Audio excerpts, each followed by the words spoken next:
This time we start a new story with knights in a hurry, searching for something or apparently someone. They're looking for a man with silver hair, around 20 years old, and a woman with brown hair and green eyes. The inn owner says he genuinely hasn't seen anyone matching those descriptions, and makes it clear the place is completely full. One of the knights says he doesn't believe they're in that place, suggesting they continue searching. But the captain rejects the idea, saying the ones they're looking for must have disguised themselves, and that makes him pretty angry. He takes out his fury on the man in front of him, causing chaos. The people around run while the captain warns the knights to follow him to the train station. The captain raises his hand to his face as if annoyed or something like that, but soon he starts laughing diabolically, saying that Maddie just needs to wait a little longer. Meanwhile, we follow the train speeding along, with people calm as the journey continues. Maddie is sitting in her seat wearing a beautiful suit, reading the newspaper. The other person is annoyed that the girl is wearing men's clothes while she has to wear a dress. Maddie just whispers, "Honey, as you said, don't be fooled by outward appearances, and see with your heart what a beautiful woman you are. Straighten your shoulders and sit with confidence," and ends by saying, "Your hair color stands out." But the blonde girl isn't very interested in that, and something in the newspaper catches her attention. It's an article revealing her true identity, and the headline is about the Grand Duke having a romance with a woman from the slums. While stealing a passenger's glasses, Maddie says the photo came out really well. The scandalous news about the Grand Duke marrying a commoner causes an uproar among the train passengers, with people saying His Excellency has lost his mind, and that makes him furious. Ulikian asks how much further they have to go, but the woman simply gets up saying they're getting off right now. Maddie walks through stealing a few more belongings from passengers, with the Duke desperately following behind.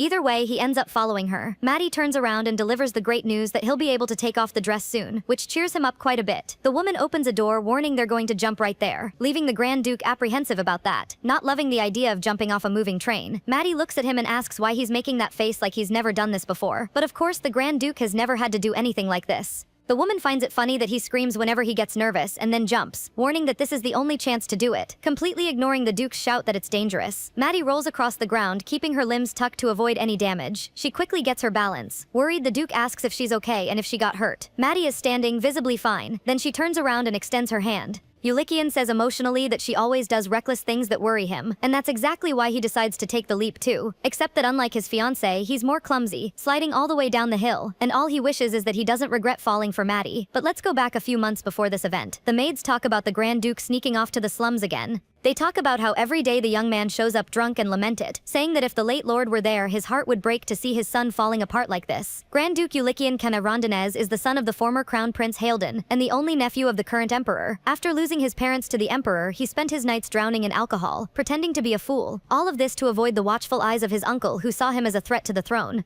Ulikian keeps his eyes sharp on what's happening around him, but he knows that no matter how many times he comes to this wretched slum, he still simply can't get there. Everything was going as usual until someone ordering a beer caught his attention. The bartender asks if she's betting again as soon as she leaves the house, but the woman just smiles and says she's only trying to lighten the mood, and it's not like she's drinking for free. The man next to her wants to know if she was in the detention cell again, and another one also wants to know how long she was there. Maddie answers that the whole thing lasted just one day, but she didn't even see much happen since she drank so much she passed out. While playing cards, the guy explained that he thought she had been caught stealing wallets again, but Maddie makes it clear she's way too skilled for that to happen. Aware that there's a new guy guarding the bets, Maddie grabs her bag of money, ready to bet and settle this problem. But the guy catches her attention. She's never seen him before, and it's pretty obvious he's not the card-playing type, which makes her curious about why he's there. The Grand Duke, on the other hand, just thinks about how loud she is and intends to stay out of it, rejecting anything and being rude by telling her to mind her own business. Watching the silver-haired guy leave, Maddie provokes him by saying she wants a piece of his money too, but he doesn't give in to her provocations, which pulls a smile from the woman. Maddie quickly gives up on the game that just started, using the excuse that she's going home to sleep. Meanwhile, Ulikian is outside enjoying the silence of the night, which doesn't last very long. He tells Maddie to leave, knowing she's going to pull some dirty trick, and says he has no patience for that.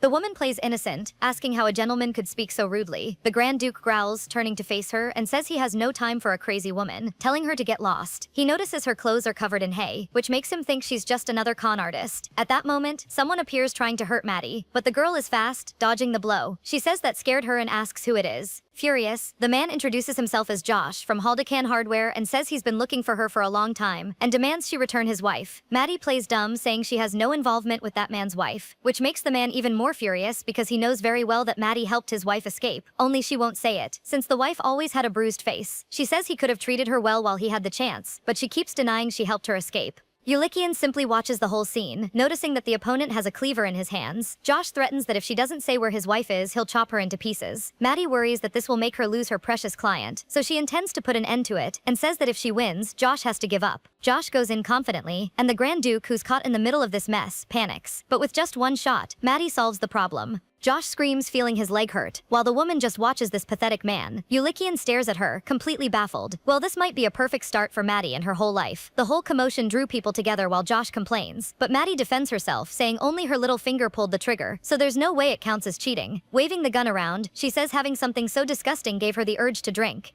Then she turns to the silver-haired guy and invites him to go somewhere quiet and have a drink. But the Grand Duke is in complete shock by what just happened, which leaves Maddie worried, not knowing what's wrong with him, thinking maybe the gunshot just came out too loud. She extends her hand asking if he's hurt, but the silver-haired guy brusquely refuses. Yulikian turns around and warns her not to follow him because he has no energy to waste on someone like her. But Maddie remains completely unfazed by that reaction. She turns to the crowd, extending a brooch she stole while asking who wants to drink with her. Yulikian continues on his way silently. However, his mind is loud with memories from the past. The boy looks at the sick woman in bed who tells him that no matter what happens, he must stay alive. She starts coughing non-stop, leaving the boy scared. Well, either way, he has to keep his promise and stay alive. But he also wonders what he should do after that. This seems to drive him to despair, and shows just how much he had no support after that tragedy. And he understands that whatever happens, he just can't end up the same way his parents did. His father disappeared into the lake a month later, and the state he was found in, bloated, impossible to recognize, just a huge grotesque lump, led the imperial court to conclude it was self-inflicted. But there was no reason for that. Everything before had been perfect and calm, and they were happy. His mother's death was also suspicious, having withered from an unknown illness that only looked like she had fallen asleep. But her hands turned blue, just like his father's. They never caught the culprit, but there was someone he suspected, someone he couldn't even name. And so Rafadit Paragon Londonez took the throne in his father's place. With the end of the crown prince, Yulikian became the obvious successor. No matter how, he survived. From that moment on, he played the fool, showing no interest in politics, acting like a hopeless scoundrel. And so the throne passed to his uncle. With a bit of cynicism, Rafadit laments what happened to his relatives, but says the young man needs to pull himself together. At that moment, Yulikian laughs, saying how much the man seems like a comedian, acting as if he wouldn't finish him off the moment he had the chance. The Grand Duke thinks he needs to find a bigger, powerful enough distraction to make them lose interest in him, keeping them busy with that and preventing them from noticing his approach. Someone puts a hood over his head, blinding him, and takes his sword. Even without being able to see, he senses there's more than one person there. This person ties a rope around his neck and pulls tight with the intention of seriously hurting him.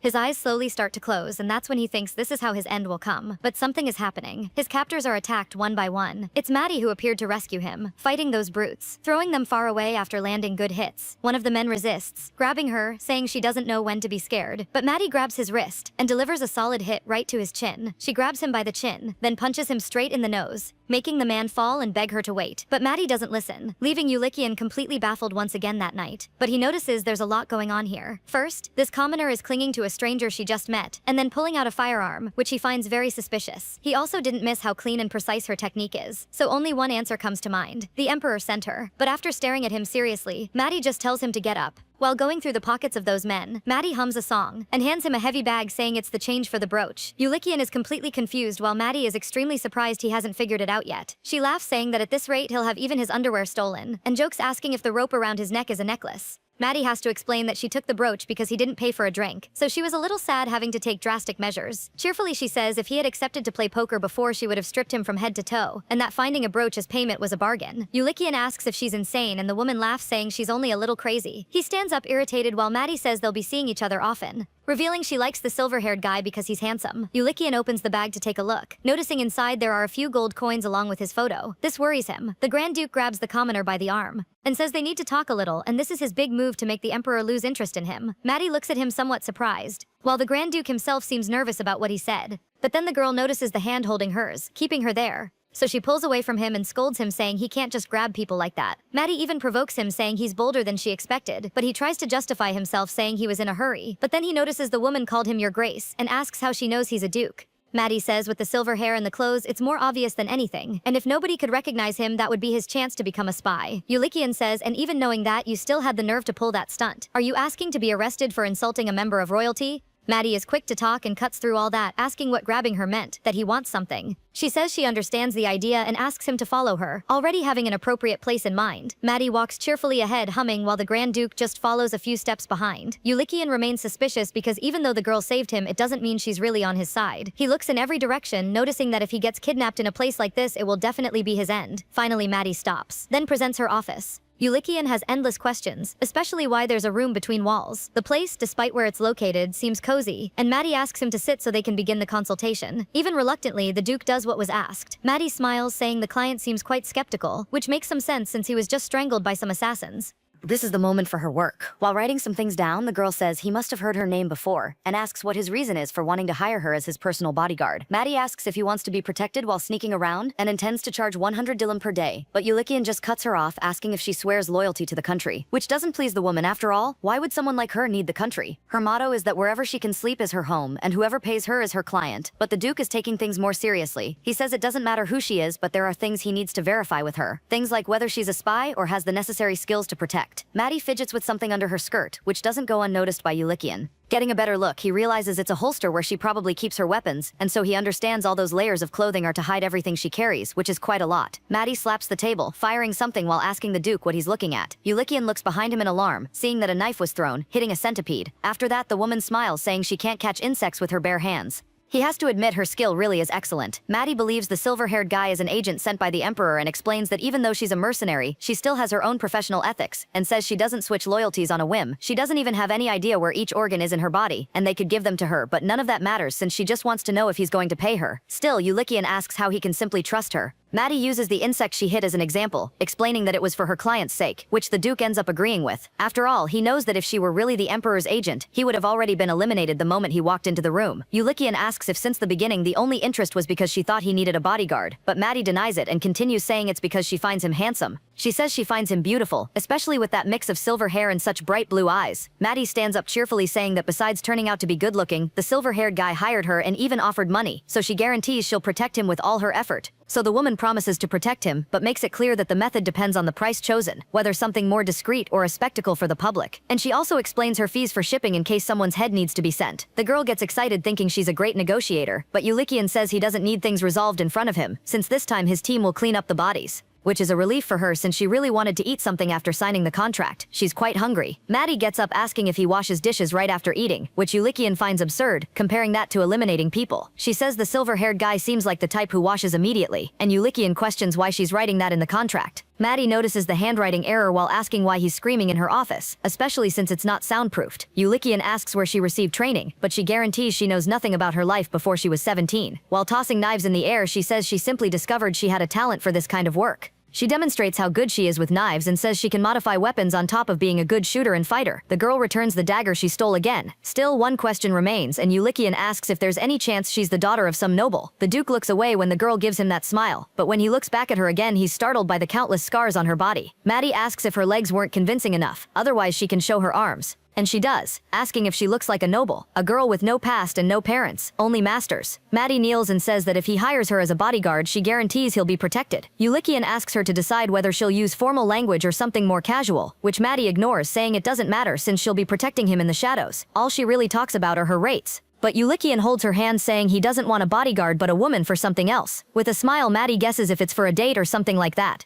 He denies it. To become a complete delinquent, he just needs them to get married. And so Ulikian makes the proposal, asking her to marry him. He says she doesn't seem like someone sent by the Emperor, and she's also very difficult to eliminate, which makes her a perfect candidate. But of course Maddie is not thrilled, trying to dodge it by saying she doesn't do things like that. Why would she get married? Meanwhile, Ulikian is still excited about this proposal that's too good to let pass. The woman says she wouldn't do just anything for money. However, she stops when she hears the offer of 1 million, and thinks she must have heard wrong. Ulikian realizes that not even this proposal seems to be enough to make her accept, so he needs to try harder. So he improves the offer, offering 1 billion as a divorce settlement after spending at least 3 years married. And if she wants to go to another country, he makes it clear he'll set up a separate exile fund. Ulikian asks what she thinks of the proposal, and of course that's something she'd never let pass. Excitedly, she accepts the proposal of her soulmate. She's been waiting for her whole life. Obviously a clear piece of irony. Maddie analyzes the new contract. The requirements are not to spare money on the wedding reception and to always show affection in front of others, which the groom contests, saying it's a way to attract attention. In the contract they they must care for each other in an indecent way, and Maddie wants a 100 million advance when they marry, as well as a monthly allowance, and makes it clear that physical contact should only happen when someone else is around. But of course all of this only counts if both of them survive the 3 years of marriage, and that's why Maddie intends to do her best to protect her fiancé. The woman asks why Ulikian wants to do this, especially with someone like her, and finds these conditions strange, but Ulikian doesn't care much, since in the end the objective is to protect him no matter what, which she understands just fine. Maddie also understood that the emperor sent people to eliminate any successors to the throne, and that's why the duke disguised himself as a nobody, and now has arranged something similar to make it clear he's not a viable target. Ulikian notices how sharp the woman is. On top of being a good talker, she's clever both mentally and physically, which makes him wonder why she's there in the slums, not to mention wasting time just gambling and nothing more than that. That's why the duke stands up and questions her, saying that with her skills she could easily get a job as a noble's assistant, and asks why she's killing herself doing work that's just cleaning up other people's messes. Maddie answers that she has no idea, she just doesn't like the idea of feeling trapped. Even the thought of belonging to someone gives her the creeps, so the duke makes her uneasy by saying she needs to fix that issue first, asking how she thinks other people will react when she talks to the duke so casually, which Maddie understands means they'll think she's a rude, uneducated idiot. Ulikian says that will ruin his reputation, and she asks, but isn't that the main goal of our deal? Cheerfully, Maddie says they're pulling a con right in front of the whole country so they can't be sloppy. The silver-haired guy just asks her to drop the use of pet names like Honey. The woman plays confused, asking if he doesn't want another option like Darling, making him even more nervous with all the options that keep coming up.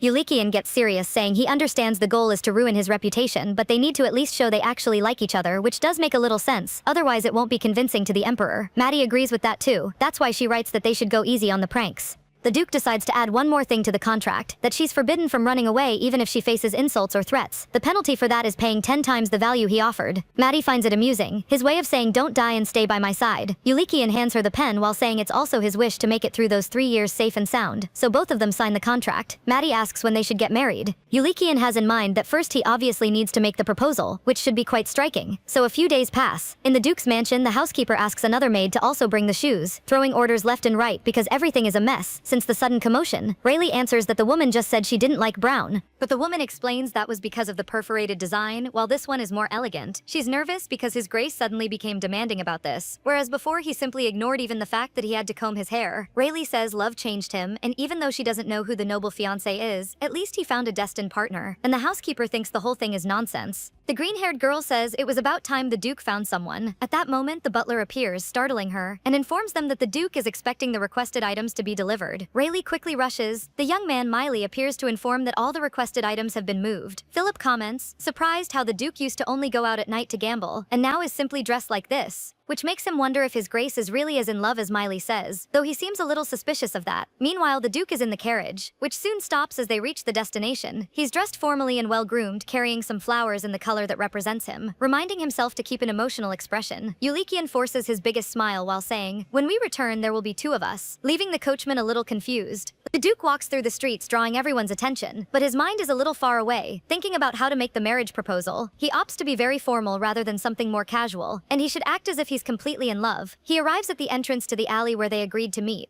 but he's surprised. Maddie isn't there and already imagines something might have happened, until he hears the woman's voice. Maddie comes toward him excitedly, playing surprised to run into him there too, using the pet name and suggesting they're together. She ends by saying she missed him. Ulikian gets all flustered just hearing her call him honey. He's also mortified because the woman forgot that rule about not being too playful and instead acting with a bit more moderation. But Maddie keeps playing it up, asking what he's doing there so early and saying she was wishing she could have gone to visit him. Ulikian just turns red, not knowing how to act, feeling as if the atmosphere had completely changed, but he thinks about the woman having complimented his handsome face, making him think Maddie really does like him. A little awkwardly, the duke hands over the bouquet he bought. Maddie accepts it, thanking him and saying she's never received flowers so big and fresh before. She smells them, feeling the delicious and sweet aroma. While still keeping her eyes on him as she does it, she says that thanks to the duke she's experiencing many things for the first time. Needless to say, that left him even more speechless and red. Ulikian feels like he's about to faint, feeling his heart suddenly racing. He leans in and whispers for her to slow down, reminding himself that all of this is just an act. This time it's Maddie who turns red. In the end, she just smiles.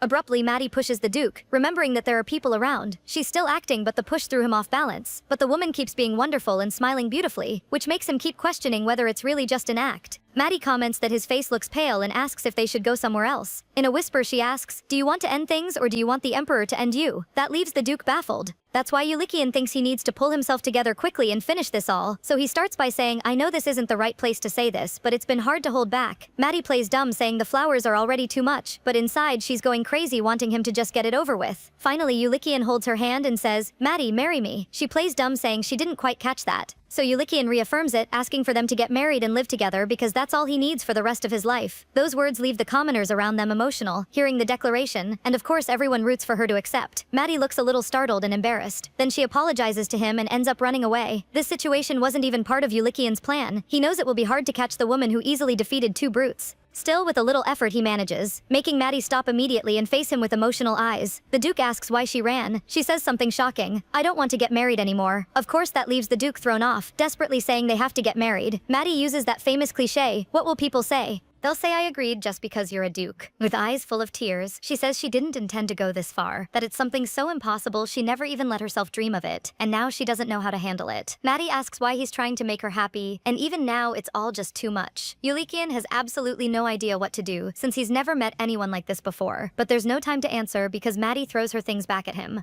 He didn't even notice when his watch and the very ring were stolen. Maddie also gives him back more things, saying it all reminds her of him. He finally understands what's happening, while Maddie says he's a noble and that as soon as he hears the opposition that doesn't want this marriage, he'll simply leave her. That exaggerated act almost gave him a heart attack. After calming down, Maddie pulls him by the clothes and comes together with him. Ulikian also steps forward, hugging her back. The Duke is completely lost in the fragrance of the flowers until Maddie whispers for him to repeat out loud that he loves her and that he won't give up on them. So the Duke repeats those words, making his intentions very clear. Maddie once again gives a hint on how to proceed. He follows along, touching her lips with his finger. The next step, which wasn't planned, is that he goes even further, pressing both their lips together. The people around cheer. The lovebirds look at each other a little embarrassed. Maddie tells them to be quiet so she can have a little romance in peace and asks exasperatedly if there's any rule stopping her from getting married. Enough with the gossip. Ulikian just looks at her, thinking about all that acting and about what it would be like to see her actually falling in love. The Duke continues with the proposal, saying that since he met her, his life has become a completely different world, and he intends for it to stay that way. Maddie looks at the ring on her finger emotionally and asks if it's okay that it's someone like her. If all of this is just acting, he's safe, so he assures Maddie that she's the only one who fits. It goes without saying that the gossip spread about the love story between the Duke and the commoner. Many find it romantic, love that transcends class. The Duke is back at his mansion, and what he brought left all the servants stunned. Maddie's arrival truly shook things up. With everything settled, it's time for a good meal. It turns out the cook doesn't look very happy, and with his words he says he doesn't understand why his grace brought such a despicable beggar, obviously accusing her of being nothing but a gold digger. But Rayleigh says the Duke is also in love, having even held the woman's hand earlier. Still, the man considers the possibility that the innocent prince is being deceived. Furiously, the cook decides to oversalt the food as a form of revenge because he doesn't want someone like that to taste what he made. Philip steps in, stopping him, and says it was His Majesty's choice and it must be respected. And besides, he's a grown man who needs his empty heart filled, and he believes the stranger can do that. The food is served, and besides finding it delicious, Maddie thanks her fiancé for cutting the pieces. She then takes a piece and offers it to him, asking him to open his mouth and saying it's something she always wanted to try. The woman says they always met in closed environments, so technically they never truly ate together. What should have been cute could be a disaster, the three of them watching in alarm. Ulikian remembers Maddie having taught him to look at her at least once every 3 seconds with a smile. With that in mind, he accepts the meat she's offering, but the look he gives her certainly can't be described as someone in love. He suggests the two of them switch plates, leaving her wanting to know why. Not wanting to tell the truth, he just explains that his meat is more well done than usual, and that he has a refined palate. And giving a deadly look, he says the chef must have made a mistake preparing 2 portions. Maddie accepts the swap calmly, and meanwhile tries the other options.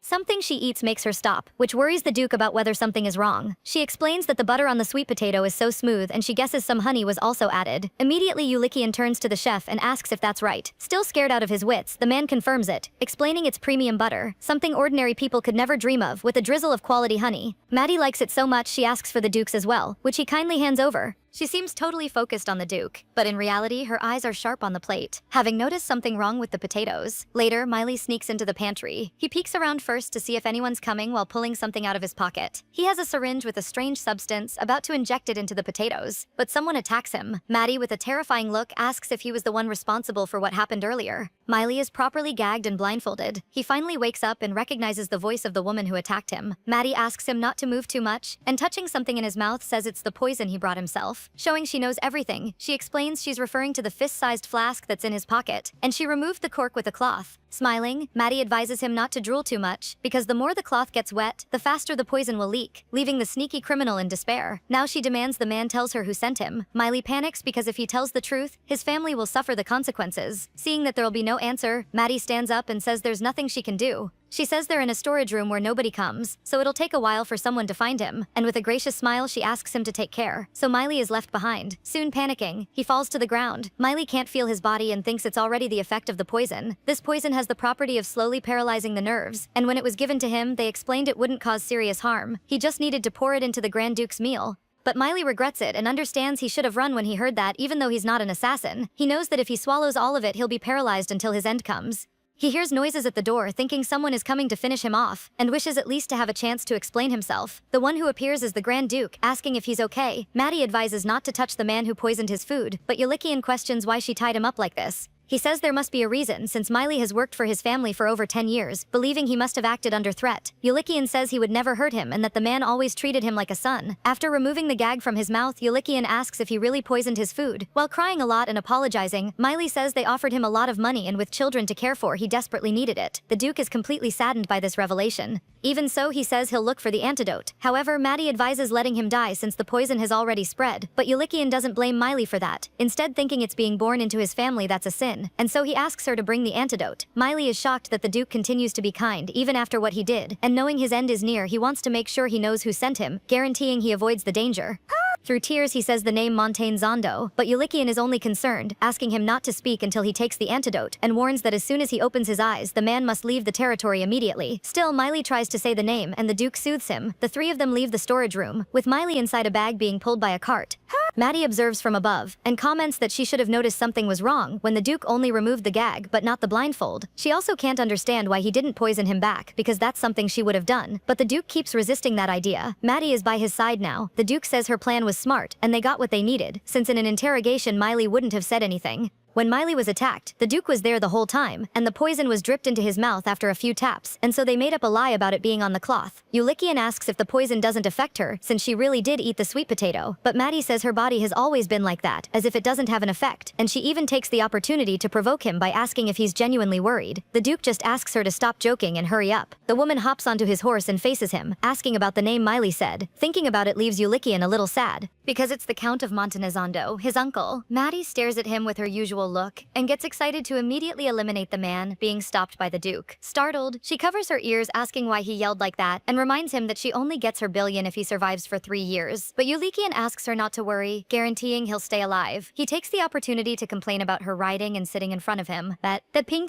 is wall the medidipulpring stot. Maddie laughs and explains she never learned how to ride but can learn quickly if he teaches her. Changing the subject, she asks why he doesn't have a bodyguard, since with so many incidents it becomes necessary. Then Yulikian reveals he had one as a child, but that they all died or left him, and since then nobody has accepted the job. Maddie is genuinely impressed. Without seeing her expression, the Duke believes she might also get scared and run before the agreed time, or maybe 3 months early. But then she turns around. With a big smile, Maddie says she'll be the first bodyguard who won't run, and that leaves him completely impressed. His expression quickly changes and he smiles. Even though he suffered an attack earlier, it doesn't matter in that moment. He's about to speak about what might happen if he doesn't die, but Maddie interrupts him saying she won't let that happen. Maddie celebrates that she'll get her billion. Yulikian even thinks he's going crazy, or that he's really being influenced by this woman. The two finally return to the mansion. The coachman appears to help with the horse and is impressed by the scene, seeing the two of them holding hands with loving gazes. The same goes for the household servants. Maddie says he must be tired from the little nighttime adventure, and tells him she'll go to the bedroom so he can also rest a bit. Yulikian says nothing, only throws a slightly flushed glance her way. Then before she leaves, he calls for her. Yulikian holds her hand, bringing their bodies together, and asks her to stay in his room tonight. Maddie stutters her answer a bit. She asks how they can sleep in the same room. But the Duke makes a good excuse, reminding her that they'll have to share when they get married, and so he calls her. Now they're finally alone in the room. Yulikian simply asks her to hand it over. He has no idea why she'd steal a ring with the family crest. Meanwhile, Maddie laments that for the first time the Duke noticed the theft, even though she's always been so good at it.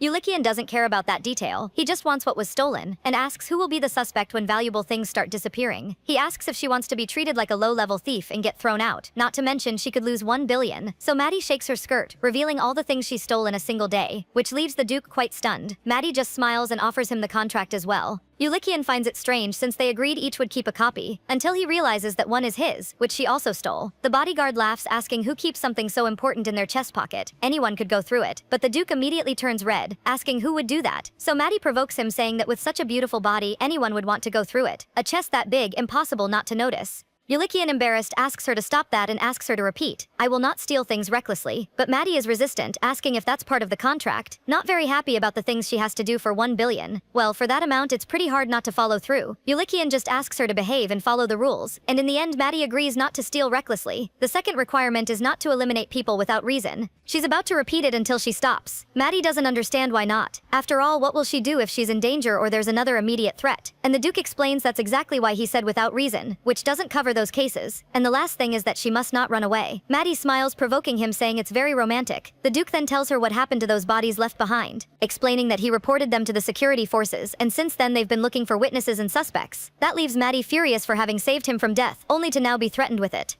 He says nothing, only thinking of his mother on her deathbed, asking him not to die in vain. Yulikian growls in irritation, asking her to just not run away, and so she'll receive the money and survive alongside him. Maddie just turns away, unable to look at him anymore, and accepts, while the Duke, seeming slightly disconnected from reality, remembers the deal is good for both of them and it's best to see it through to the end. Suddenly his eyes go wide. Yulikian wants to understand why she's taking off her clothes, but Maddie doesn't understand what he's talking about. After all, he's the one who brought her to the room late at night, and asks if they shouldn't do something about it. Yulikian gets very nervous and quickly says that's not why he brought her there, and reminds her that she herself agreed in the contract they wouldn't do those kinds of things. Maddie just seems surprised he's stuttering all of a sudden. She asks him to think about the fact that the Duke took her away from the slums like a lovesick idiot, and then publicly declared they were in a relationship, and says he then brought her to the bedroom in the middle of the night. Still nervous, Yulikian defends himself, saying he did that because of the theft, explaining he has no intention of sleeping with someone he doesn't even like, and says she doesn't need to do anything unnecessary either. A little out of patience with the slowness, Maddie explains they don't actually have to sleep together for real, just pretend they did. She says the wooden floors are very good at carrying sound. Maddie goes to the bed and grabs one side, then calls him, asking for help shaking the bed. After a while of hard work, the two of them collapse onto the bed exhausted. Maddie lies down after making sure all her sweat was left at the scene of the crime. Yulikian doesn't understand why they had to go that far, but Maddie ignores the question and asks if he wants to roll around in the bed, since the maids are a bit sensitive about these things. Once more, the Duke asks if they really need to do these things. All it took was Maddie asking, "Do you simply not want to pay me, or do you have a death wish?" It didn't take much to convince the Duke to roll around in the bed. In the end, he understands that even if the whole world wants his end, that woman will protect him as long as she's being paid. And he thinks he tried to hire someone worthless and ended up finding the worst of them all, but he tries to ignore those thoughts and see it as a good thing. Yulikian then breaks the silence, telling her that even if someone offers double his payment, she can't leave. Maddie smiles, saying she understands that since there are some people in this line of work who are truly scoundrels, so she makes it clear she's a woman with professional ethics. Yulikian tries to reinforce it by saying she can't do that even if the amount is 5 times more. Maddie smiles, saying that a silver-haired, blue-eyed man is her type, so keeping him alive is worth 5 billion. Yulikian even says he'll make sure she gets a generous allowance to spend however she likes. The Duke, still insecure, says not to leave even if someone offers 10 times the value this time, and the girl makes a face like, wow, that offer is hard to refuse, making the Duke almost have a heart attack from the joke. Maddie tells him to lie down and sleep, saying he looks horrible after being up all night. Yulikian agrees but still asks if she'd accept 10 billion to leave, so Maddie guarantees she wouldn't, and that she's not a liar either. Thinking about it, she admits she's a little bit of a liar, but this isn't one of those cases. After blowing out the candle, Maddie leans in and touches his forehead, asking him not to make a frowning face. Curious, Yulikian wants to know why she always talks about his face, and asks if he reminds her of her first love. It's then that Maddie says he is her first love. Seeing his eyes growing heavy, the woman says they did a good job. Maddie is sitting on the edge of the bed while saying that if any other villain shows up this time, she'll assess the situation and handle it cleanly, so he doesn't need to worry. The day breaks and the two are at the breakfast table. While from the gossip running wild, the Duke realizes the bed shaking really worked, so he thinks she's a reliable con artist, and for that he'll have to keep putting up with her. Maddie pushes a telegram that arrived earlier, one she took care of, but Yulikian doesn't give it much importance, saying it's bad manners to check those things at the dining table. Maddie doesn't care and just throws the paper, saying, "I'll just throw this away, even though it looks like someone is dying to see you." That makes the Duke want to look at it, and of course the bodyguard teases him about good manners. It's from his uncle, who's not at all satisfied with the woman he chose, and leaving a little sting, says that the late prince would be devastated by this news. He finishes by warning he'll be arriving for lunch so they can talk. Yulikian looks at his pocket watch, seeing it's only 10 a.m. In a panic, the Duke alerts Maddie that they urgently need to buy clothes, but she's just enjoying her food and asks if they really need to impress someone who tried to poison him. So the Duke explains that to get married, they need the approval of at least 3 family elders, which is why she needs to behave well to obtain that. Maddie swallows her piece of meat. She stands up ready to get that approval, While walking, Yulikian just warns he'll pay for everything, so she has no need to steal, while the bodyguard asks why he's acting so irritated, as if he's about to be kicked out. Maddie makes him nervous when she says, "Anyone would think you're truly in love with me," so he simply responds, as if anyone would love someone like you, which is a little cruel, but the girl just smiles, saying feelings can change without one even being in control of it. That leaves the Duke speechless for a few seconds. Yulikian speeds up his steps and tells her that if she's thinking about falling in love, she should give up right now because he has no time for games. Maddie just smiles, saying not to worry. She said that even if she died and came back, she'd never fall in love with anyone. So the two of them end the conversation, finishing their descent down the stairs. The Duke stands there staring at her. At that moment, Philip appears, calling him. The butler says it would be better if he stayed on the property, because something urgent came up. This worries the Duke that something could come up so suddenly, which shouldn't be possible, and he worries it might be about Maddie. With little choice, all he can do is ask a maid to accompany her. Yulikian goes to Maddie and asks her to listen carefully, but she already imagines what it is and says she won't steal, kill, or run away, which causes a reaction from the Duke. He asks her not to cause any trouble, and when she finishes the activities quickly, she should return, making it clear that just her track record alone is enough to cause gossip. Maddie holds his face, pulling it closer, and using the pet name asks him to stop complaining since she already understood everything. The girl quickly waves at the butler and the maid who arrived, leaving the two of them embarrassed. Embarrassed.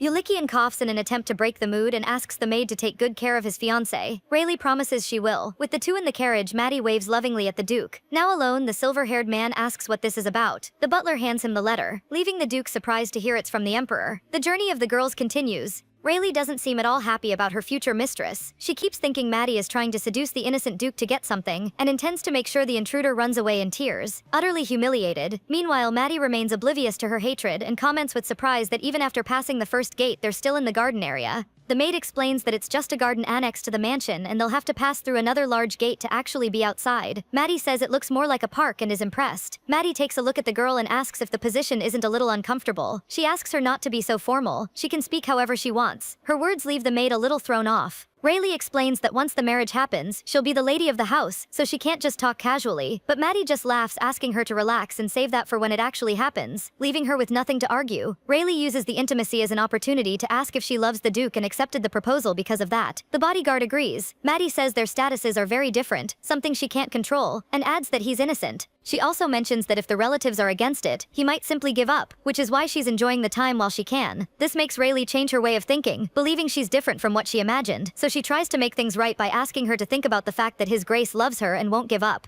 Maddie answers that marriage isn't so easy. After all, they're only engaged and nothing is certain until they're at the altar. She then reveals she came from the slums and makes the other girl even more embarrassed by saying that if they had met outside, even the maid herself wouldn't have spoken to her. Maddie then touches her tense hands, changing the subject and asking if she's the one who'll choose her clothes since this is the first time shopping with someone. Rayleigh is genuinely surprised and asks if she has no siblings or family, which the bodyguard quickly denies. That leaves the maid really flustered, because for some reason this woman is kind of pitiful. Rayleigh reaches the conclusion that maybe she's just uneducated but could be a good person. The maid says not to worry because she'll choose the prettiest clothes. After all, it was the Duke's request. Maddie smiles, saying that even if she gets kicked out tonight, at least the trip to the boutique will be a cherished memory. She asks the green-haired girl's name. After Rayleigh introduces herself, Maddie does the same, extending her hand and asking her to feel free to call her whatever she wants. Rayleigh looks at her and thinks she's just a silly, innocent girl whom everyone thinks is a cunning fox trying to seduce the Grand Duke. That's why she decides to be kind, so she shakes her hand. Maddie goes back to looking out the window, with a mischievous smile, thinking she'll slowly pull the girl to her side, silently challenging her. She won't be kicked out that easily, even if she has to burn the Count of Montenezando's head. Speaking of him, the man is finally at the mansion. Yulikian receives his uncle. The man throws himself onto the sofa, saying the boy already knows about his arrival and says, "Who gave you the right to make such a ridiculous proposal?" Yulikian laughs about the uncle wanting to know about the woman. He explains she's getting ready to receive him, which is why she's a bit late. The Count says he needs to dress properly, and if he wears such cheap-looking clothes, it will diminish his dignity. He says he'll take care of it so he won't need to do anything, claiming he'll soon present a more suitable woman to stand by his side. But Yulikian turns down the offer. He's already fallen in love with someone. Count Montenezando yells that love doesn't put food on the table and claims he's just young and doesn't know any better, and tells the young man to listen carefully and have a little sense. After all, she's a woman from the slums. Suddenly, Maddie appears by his side, introducing herself, which leaves the man white as a ghost. Still startled, the Count asks if she's crazy and tells her to stop, while the girl innocently apologizes, saying she just thought he might have trouble hearing. Meanwhile, Yulikian looks completely lost. Maddie looks stunning, and he can't hold back the compliments. He can't resist going to her. The two take that small, intimate moment to talk, whether everything is okay, and the Duke says he was worried about it, but everything turned out better than he imagined. Smiling, Maddie tells him the maid did a great job and asks her fiancé to give her a bonus later. After exchanging information, the Duke gently asks his fiancé to sit. Meanwhile, the Count is nearly exploding with rage, hating all this lovey-dovey stuff from the couple, even wondering if this is the appropriate moment for his nephew to fawn over the girl. He finds the whole performance very vulgar. Count Montenegzando observes that the girl does have a pretty decent face, but she still comes from the slums, so he just needs to scare her a little, and she'll certainly run off fast. Maddie winks at Ulikian and asks that now that his uncle's hearing is good, he can bring the drink she mentioned. Ulikian understands his partner knows what to do, so smiling he just confirms. Meanwhile, the uncle who hears everything gets confused. Then a tray is brought with 3 glasses filled with a green liquid. Maddie receives them and says it was specially prepared for him. With a smile she says it's absinthe. Count Montenegzando looks at it in alarm, then asks if it isn't dangerous to drink too much. Maddie is pleased to confirm his question, adding that drinking too much at once will cause immediate death, and then says, even so, isn't it such a beautiful drink? A battle begins in the Count's mind, wondering how that girl knows about poison, or if it's a mistake, and if it's true, why his nephew would be laughing so carelessly. The bodyguard's voice calling him makes him shudder. Maddie raises her glass, encouraging him to drink. The Duke also nervously eyes his own, and the brunette plays innocent, asking what's wrong, as if it's his first time trying absinthe. She asks, if you're not sure, should I drink before you? So Maddie does just that, leaving the Count horrified. Maddie drinks everything and says it's very good. When finished, she says it tastes so good that even if it were poison, she could swallow it all and die without noticing. Montenegzando is nervous because he understands the woman knows he was behind the poisoning attempt and regrets not having paid attention this morning when he heard that Miley had gone missing.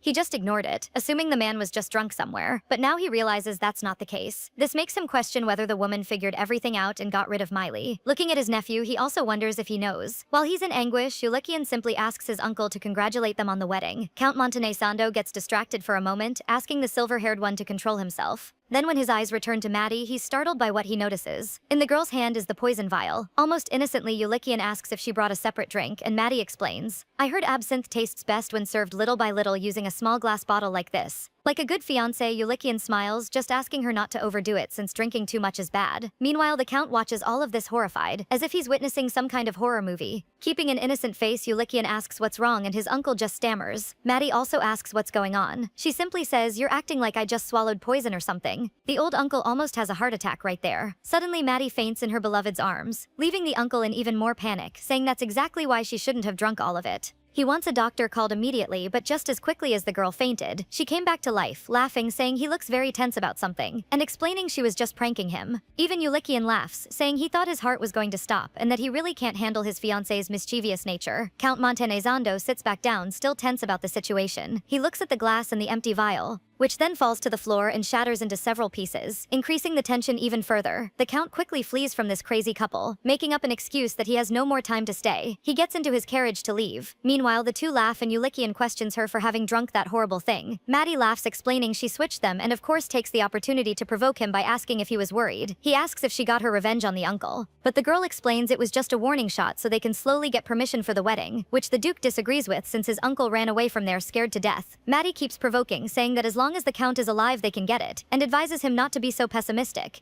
She goes up the stairs but before turning around declares, from now on anyone who tries to eliminate you, I'll handle without leaving a trace, so if you want to stay alive, trust me. That declaration leaves the silver-haired man shocked. He follows her and is surprised by the direction she's heading since it's not toward her room, but Maddie explains she has something to do. However, Ulikian demands she hand over the poison that was with Miley, thinking it's not a good idea to walk around with something like that. Maddie then stops, once again turns to him and says, it seems what I drank earlier was actually real poison. Oops, I made a mistake. Hearing that, Ulikian freezes in shock, and already considers that the woman is going to die because of it. This sends him into a panic because he remembers what happened to his mother. Desperate, the Duke wants to call a doctor. He pulls the bodyguard to face him and asks her to just stay there, but Maddie takes action, pulling him closer into a hug while trying to calm him down, saying she's not going to die even if she takes poison. That's just how her body works. Calmly, she says she's alive and that she'll stay that way. The two pull apart. Maddie asks him not to show weakness in front of others or he'll be looked down on. She says people are watching and asks him to be careful, promising she'll be back soon. Ulikian is now paranoid, wanting to know who these people are that are watching him, whether his own servants or spies. From the way Maddie smiles, it seems like a silent confirmation. The Duke then makes the move of stepping closer, advising her to take a coat since it's very cold outside, and asks her to come home safely.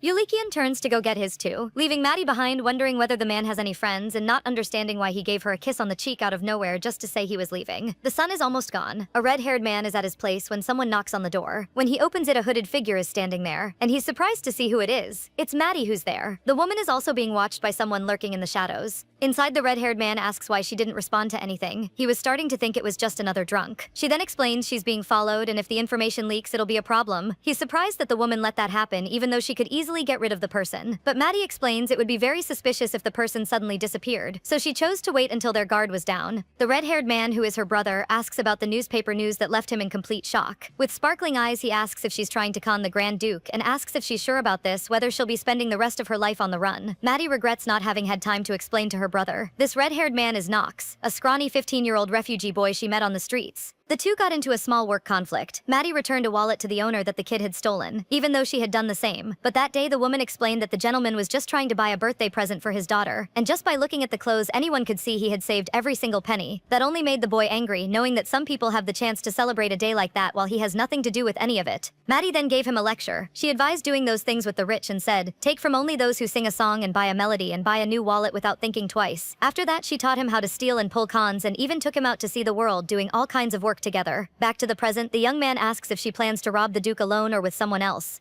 Of all the con artists Maddie has known, he's the best at acting and using his skilled hands. Knox touches his sister's shoulders, still without an answer, then starts whining and begging her to take him along. Maddie then stops him and tells him to shut up. Her concern is that this time she won't just have to protect her own life but also take the lives of others, and she doesn't want to involve her brother in that, not to mention the risk of more people knowing about it. That's why Maddie surprises him by saying she's really going to marry the Duke. Knox is in shock since several idiots proposed to her before, and now she's just doing it without any intention of running off with the dowry. He can't understand why. Maddie leaves him baffled by saying her fiancé loves her even knowing where she came from. The bodyguard tells him that the Duke knows a good part of her schemes and doesn't care, which is not exactly a lie. Knox panics, remembering his sister isn't just a difficult person to deal with. Still in shock, the kid sits down, revealing that after the announcement he did some research thinking it was another con. Knowing he's the only child of the late crown prince, having received the name Kun, which is passed exclusively to the direct heir. He should have been emperor, but after the death of his parents, the throne was taken by his father's younger brother. Knox knows that since then the Duke has been wandering through the slums, but there's nothing suspicious about him, not even a mistress or bastard children, just a pitiful life, and in the end, a good person. So the red-haired boy asks her not to marry him because the man is too pitiful, but Maddie doesn't like that at all, and knocks her brother to the ground. He asks if he's a bad person just for not wanting to ruin the life of an innocent man.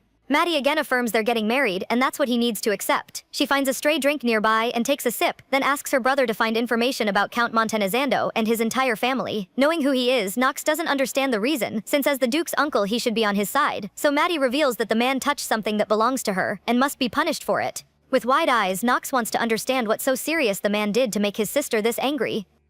Of course Maddie is furious because he messed with her hard-earned money, and she intends to con him so completely that history will call it a masterpiece. Of course his sister's intentions make Knox's spine shiver. Knox seriously considers hiding at that moment everything that looks sharp and dangerous, but he just forces a laugh and says that if he messed with his sister's boyfriend, then he deserves a good lesson. The red-haired boy wants to know what kind of con she'll pull on the Count, just to pick the right approach, but Maddie says it doesn't matter what the job is since intelligence must come first. But Knox needs more details, like how far she wants to extract things. After thinking for a while, the bodyguard tries to decide whether she wants a little trouble, to take everything there is, or just to make sure no loose ends are left, but she still has a lot to think about. Knox panics because she initially said she didn't want to leave any loose ends, which made him think she was planning another cleanup job. Maddie surprises him by saying she's not going to eliminate the Count, and that's because it was a request from the Grand Duke, who told her not to go around eliminating people irresponsibly. That's too much for Knox to hear. The red-haired boy can't help feeling sick hearing that, while Maddie complains about him talking non-stop. Maddie asks him to listen carefully and tells him once more that the Duke proposed and she accepted because she likes him, but Knox wants to understand about Montezando, since it doesn't seem like she's just trying to wash her hands of it. Once again, the bodyguard says the Count messed with her fiancé, and on top of that he's an obstacle to her entry into society, the kind of thing that will keep bothering her non-stop. Knox finally understands her intentions. He even teases her, saying he wishes them a long and happy marriage, while Maddie puts her hood back on, warning she'll be back in 3 days. The young boy cheerfully waves goodbye to his sister. Now alone, he can think more clearly, thinking that if she insisted that much, then she really is in love. Knox goes to the wall, deep in thought. A secret passage opens. With little time, he needs to get moving. Meanwhile, Ulekian is in the comfort of his mansion reading the letter. The same one delivered by the butler with a message from the Emperor. The Emperor is expecting an answer from his nephew. The content of the letter is the man saying he'll choose a bride for him in his father's place. Those words are not pleasant, because the Emperor dared to say that after killing his own brother with his own hands and now wants to choose his bride. But Ulekian understands this is not an order, because if it were, it would already have been done. He figures the man wants to see him surrender. Ulekian Ulekian throws the letter into the fire to burn those cursed words. Soon his mind is once again tormented by the past. With his mother very ill in her room, and him outside frightened, unable to bear the painful coughing, the young boy feels like he did on that night. Ulekian enters a mental struggle because he needs to survive, and he will even if he has to crawl like a dog. But he can't even get revenge on whoever eliminated his parents. Someone enters the room. Ulekian raises his head to hear the person telling him she doesn't like mess, or a violent husband. It's Maddie, who asks if something happened while she was away, since her dear fiancé seems to be in a bad mood. But Ulekian is a little rude, saying he has no patience for her right now, and asks her to leave and for them to talk the next day. But Maddie has a better proposal, going out together. She steps closer and touches his shoulders. Maddie then whispers that someone is watching them, that on the other side of the trees there's a shadowy figure. The bodyguard managed to gather a lot of information, like knowing the person doesn't appear to be armed, and isn't there to hurt anyone but simply to find out if the marriage is real. Nervously, Ulekian can only think it was sent by the Emperor. Maddie whispers that he's making it very clear how nervous he is, so she asks him to smile and show how much they love each other. She's the one who takes the initiative to pull him closer. The bodyguard whispers that even though she said so, he has to hold on tight. After all, she's not enjoying any of this either. But what can she do when she has 1 billion to earn? Even with all that display of affection, there's no real emotion in it. Ulekian then pushes her back slightly but not too far, still keeping her close,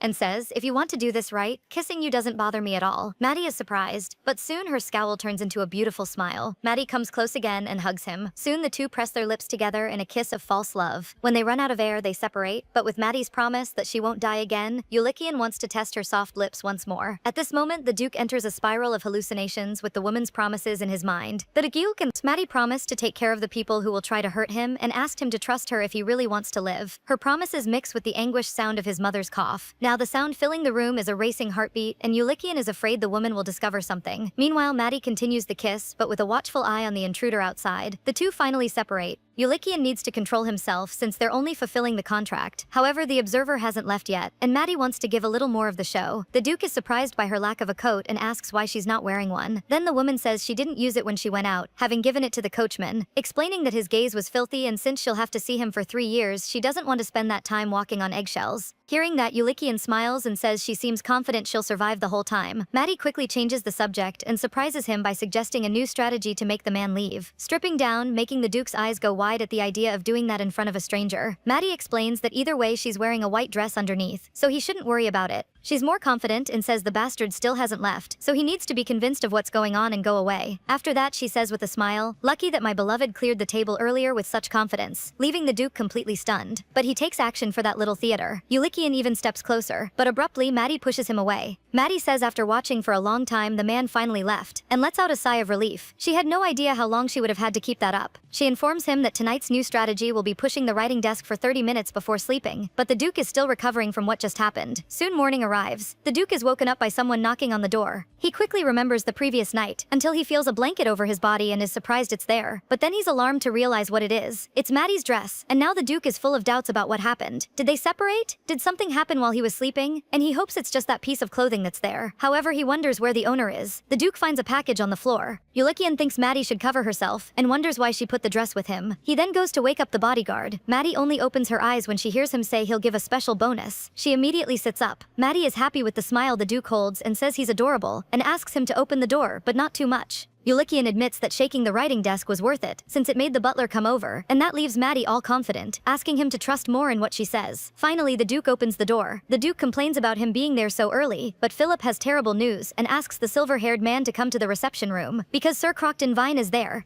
Already dressed, Ulekian hurries to the meeting, already guessing that Vine is there because of the wedding news, which is good since he'd have had to introduce them at some point anyway. He just couldn't let the man see him in the state he was in, and hopes Maddie will also appear properly dressed. When he arrives in the reception room, a red-haired man is sitting there waiting for him. Ulekian enters and says it's rude to invade someone's home so early. Vine apologizes but was seriously worried about the wedding news, about the story of the two of them. From the very beginning they walked the same path, capable of sharing both prosperity and hardship. So when his father died and his uncle took the throne, Crocton never left his side. Instead, after completing his knight training and passing the exam to earn his title, he chose to return to the Duke. However, Ulekian never named him as a guard knight, and even though they didn't meet often, they were still friends with no secrets between them because the shadow of death being so close could never be allowed to reach Crocton. That was their bond, at least until the engagement was announced. Yulikian confirms about the marriage as if it's nothing big, while Vine is in shock that his friend never said anything before. Worried, he asks if he knows what kind of person he proposed to, and he knows quite a bit about the girl's background, coming from the slums. Confidently, Yulikian says he knows everything and fell in love anyway. Vine simply asks, "Are you serious?" That leaves the Duke tense for a few seconds. But soon he says everything is fine and confirms Maddie is a con artist. But he's the only one who probably saw that side of her. Concerned, Vine comments that just mentioning the girl made his friend smile, so he must really like her a lot. Thoughtful and obviously worried, the red-haired man asks if he's sure he's not being deceived. Yulikian laughs and says no, though secretly he's the one deceiving his friend. But his laughter doesn't last long when Sir tells him they saw Maddie with another man, making the Duke stop completely. Could Maddie actually have another man in her life? Vine gives all the characteristics of Maddie, along with her stealing habits and her being known as Crazy Maddie. And with all of this, it's hard for the Duke to deny anything. The only thing he wonders is why he's angry. Yulikian asks about the man's appearance, wanting to know if he also has silver hair, but that leaves Vine confused. Then desperate, the Duke reveals that Maddie told him that men like that are her type, not caring that he's looking like a lunatic in front of his friend. Since knowing Maddie betrayed him after making a promise is too much, Vine affirms he's being deceived and that Maddie lives with another man, though he backs off from that claim and says some people saw her drinking with a guy. At this point, I'd already be suspicious about who was keeping tabs on her. With the red-haired man saying Maddie always drinks with the same person, Yulikian asks if she has a boyfriend, which isn't impossible since their thing is just a contract. Still, it's pretty bold to date someone else when they're in a public engagement, and he even introduced her to his uncle. Yulikian asks who the other person is. He also thinks it was all a lie, that talk about an ideal person. Meanwhile, Vine sits down and asks him to do the same and drink some water to calm down. Vine says he's a young man, tall, with auburn highlights in his hair. All the Duke can process is that he looks nothing like the type. Vine asks him to think carefully, making him realize that if he were truly her type, then she'd end up liking anyone with that look. But in the end, he accepts that Maddie is a liar and not at all reliable. Now that they've reached this point, Sir Crocton asks if he'll break up with her, but the Duke says no, which drives the red-haired man crazy. But either way, his visit was only to bring the information, so the Duke can do whatever he wants with it. Yulikian keeps saying he loves her and trusts her, and even with another man, he's sure he'll be chosen. Then the red-haired man asks about someone named Astrid, asking if he said anything to that person. But with a serious face, Yulikian says to not mention that name. Vine says he can't run from this forever, even if he gets married. It's something he'll have to deal with eventually. Yulikian calmly says that's someone the world must never know about, and the name Rondinez ends with me. It's better if nobody finds out. The red-haired man insists, asking if he'll leave things as they are. After all, he has nobody else there besides Yulikian. Makes it clear that he misses him terribly. Yulikian asks him to let that person know he'll be visiting soon. Startled, he looks to the side and notices something. Maddie is there standing watching them. In that moment, the Duke can only think about Maddie's supposed lover, so he forces a smile to act normally, and asks why she's just standing there instead of coming in. Maddie leaves him baffled by saying the two of them seem to be having an important conversation, so she preferred to wait outside. That leaves the Duke very worried because of the last topic they were discussing, wondering if she heard anything about Astrid. If that's true, it'll be very bad. Either way, Yulikian stays calm and introduces his fiancée to his friend. He introduces Vine as a knight of the Imperial Order and explains that since they're close friends, they'll be seeing each other often. The red-haired man isn't delicate when he says, if she knows her place, she'll stay out of my way, leaving Maddie stunned, but she pokes at it, asking what kind of friend completely dismisses true love. Maddie still provokes, "Can you kiss his majesty? Because I can," turning it into a battle of wills, with Vine pointing out how she lacks proper education and etiquette, while Maddie provokes back, saying if she'd also been born into the right family, she could easily be a knight, just a matter of waving a sword around. While picking up the sword, she asks if it's not just about handling it well, then she points the blade at his throat. Maddie provokes, asking if it isn't simple. Yulikian immediately intervenes, which makes the fiancé act pouty, complaining she was scolded first when the other one started it. The Duke also asks his friend to lower the sword and asks him to wait a moment because they need to talk. Vine stands there thinking about how he didn't notice when Maddie drew the sword. He didn't even feel it come out of the scabbard, realizing that woman is more than just a simple thief, and thinking that if she's Yulikian's bodyguard, it could interfere with his plans. With that, he can't let things continue and says you should have actually fallen in love. Meanwhile, the couple steps away from him. Maddie abruptly pulls his hand away. Looking irritated, she says there's nobody around, so he can just say what he wants. And as expected, Yulikian is irritated, trying to understand what happened. After all, he said the man is his friend, asking her to at least get along with Sir Crocton, and all Maddie does is ask why a friend would show up carrying a sword. He justifies that saying he's a knight, but that doesn't convince Maddie, a knight who skipped morning training just to make a visit, and on top of that with a sword and no uniform. Then she leaves him stunned by saying you're too naive for your own good. That leaves the silver-haired man furious. He says not everyone lies and deceives like she does. Maddie smiles, provoking him by saying that hurt, but she doesn't shrink when called a liar. In fact, she confirms it's true. Yulikian calls her name, makes the request for her to clean up her personal history. After all, she needs to live like a duchess stretches for 3 years, and if anyone discovers the contract it's all over, and leaves her confused by saying he doesn't care about the lovers. To add to the confusion, Yulikian gives Nox's description, leaving her surprised. He interprets her reaction as if she has more than one, and Maddie just finds it hilarious how much of an idiot he is. The woman says she doesn't care that he's a lovesick fool and runs off laughing at it. Yulikian watches her going toward a horse. Maddie simply mounts it as if she's been doing it for a long time, making the Duke realize how much of a liar she is. But what matters to the bodyguard right now is dealing with whoever is spreading the rumors. Maddie rides on, reflecting that in all her life he's the only one who allowed her to keep going. She knows he may have asked the slum residents, but there's absolutely no way they said she and Nox are a couple, so she concludes that Vine probably distorted the information or is the one responsible for sending the follower. Either way, he's the most suspicious person. Maddie arrives, dismounts, and pays someone to send a message back to the Duke's house, making it very clear what could happen if the boy tries to be clever and divert along the way. While entering the place, she remembers the strange conversation between those two, about that Astrid person and how Yulikian intended to let the name Rondenes disappear along with him. Maddie removes the headscarf and uses it to tie her hair. With that, she says, "Before fulfilling your wish, why don't we first find out your secrets and your friends too?" So 2 days pass. Maddie is wearing completely worn out old clothes while lurking in the shadows. She's been tailing Vine, and in all that time she discovered he's not just an ordinary knight. On top of that, he's been missing morning training quite a lot. She also noticed that during the week 3 bottles of milk are delivered, but on weekends only 2 arrive. To the woman, that means someone of high rank must be behind Crocton, someone who can afford to let him skip morning training, and he always heads somewhere on the weekends. He has a strategy of switching the carriage horses to hide his destination. Meanwhile, the red-haired man watches people dancing happily in the street, concluding they must be gypsies. With that, the young man enters a place. Maddie, who is disguised, keeps a close eye on everything, and noticing this, the boy she danced with explains that that house doesn't give out food, which the woman falsely laments about, and he explains a single mother lives there with her child, so the situation isn't good, and suggests going to the other more generous neighborhood to get food.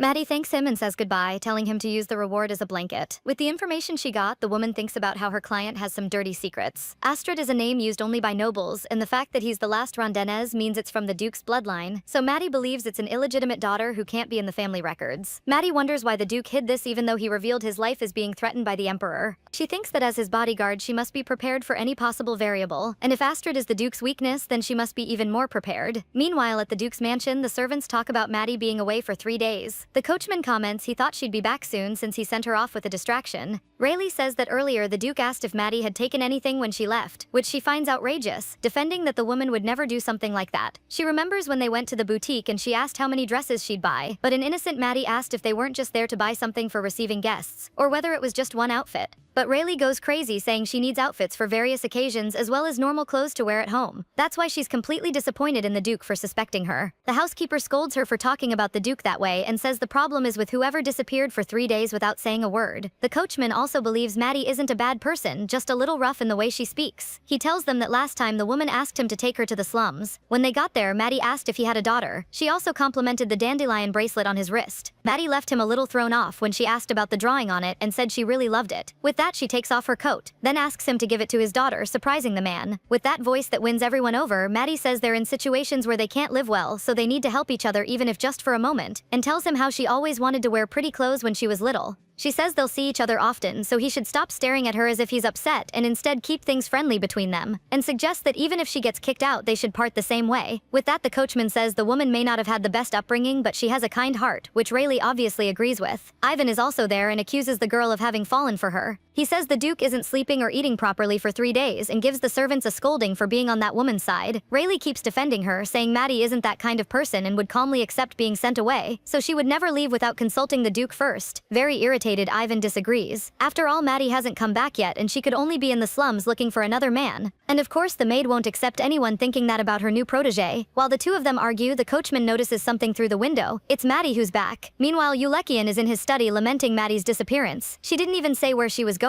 She did this after having told him she wouldn't let him die. The Duke thinks about how not everyone lives by deceiving others the way the woman does. Yulekian also considers the possibility that Maddie is hurt, or that maybe it's something that wasn't in the contract, and she's upset because he told her to get rid of the lover. Furiously slamming the table, he at least expected it to be something they wouldn't find out about, a well-kept secret. But even so, Maddie simply disappeared without saying a single word. On top of that, leaving behind 1 billion, which makes him think there might be someone she cares about deeply enough. Suddenly, there's a knock at the door, putting the Duke on alert. They announce Maddie's return, but the state the girl is in isn't exactly the best. Yulekian stares at his fiancée with a mix of concern. He walks up to her, complaining that she left without telling him a word and didn't come back either, and asks if she was meeting someone and why she looks so unkempt. Maddie suggests they talk inside, but Yulikian doesn't listen, consumed by anger and wanting to know if she spent 3 days with a lover and if he upset her when he told her to handle it. Yulikian tries to control his anger, but in front of everyone he says, "I told you I'd give you everything." The Duke is desperate and reminds the woman she promised she'd always be by his side. Maddie holds his hand, trying to calm him down. She says she came back to his side and asks him to look at her. Maddie's eyes are filled with love. Yulikian knows all of that is acting, yet he can't understand why he feels all of it, so he turns away, moving away from her, and says, "If you're going to leave, at least warn me before you go, even if you're leaving for good." Calmly, Maddie says she refuses to do that, which triggers anger in the Duke. While she steps closer, Maddie says she won't leave him. She says she'll be by his side from now on and forever. Yulikian seems to calm down. Then he turns to her, smiling, knowing that either way everything is a lie. In the end, he just says, "Do whatever you want," and it's understandable that he's upset. Rayleigh, who is there watching the scene, comments she's never seen His Grace raise his voice like that before, and asks Maddie if she's okay. The girl tries to apologize for it, saying the Duke must be feeling a bit overwhelmed, since it's the first time he's experiencing love, and the coachman tells her the boss also hasn't been eating or sleeping properly. Speaking of food, they offer her something to eat, but the head chef doesn't seem the least bit interested in making even a simple soup. Once again, Rayleigh and Ivan get into a fight because the man refuses to serve even the leftover dinner or make a soup.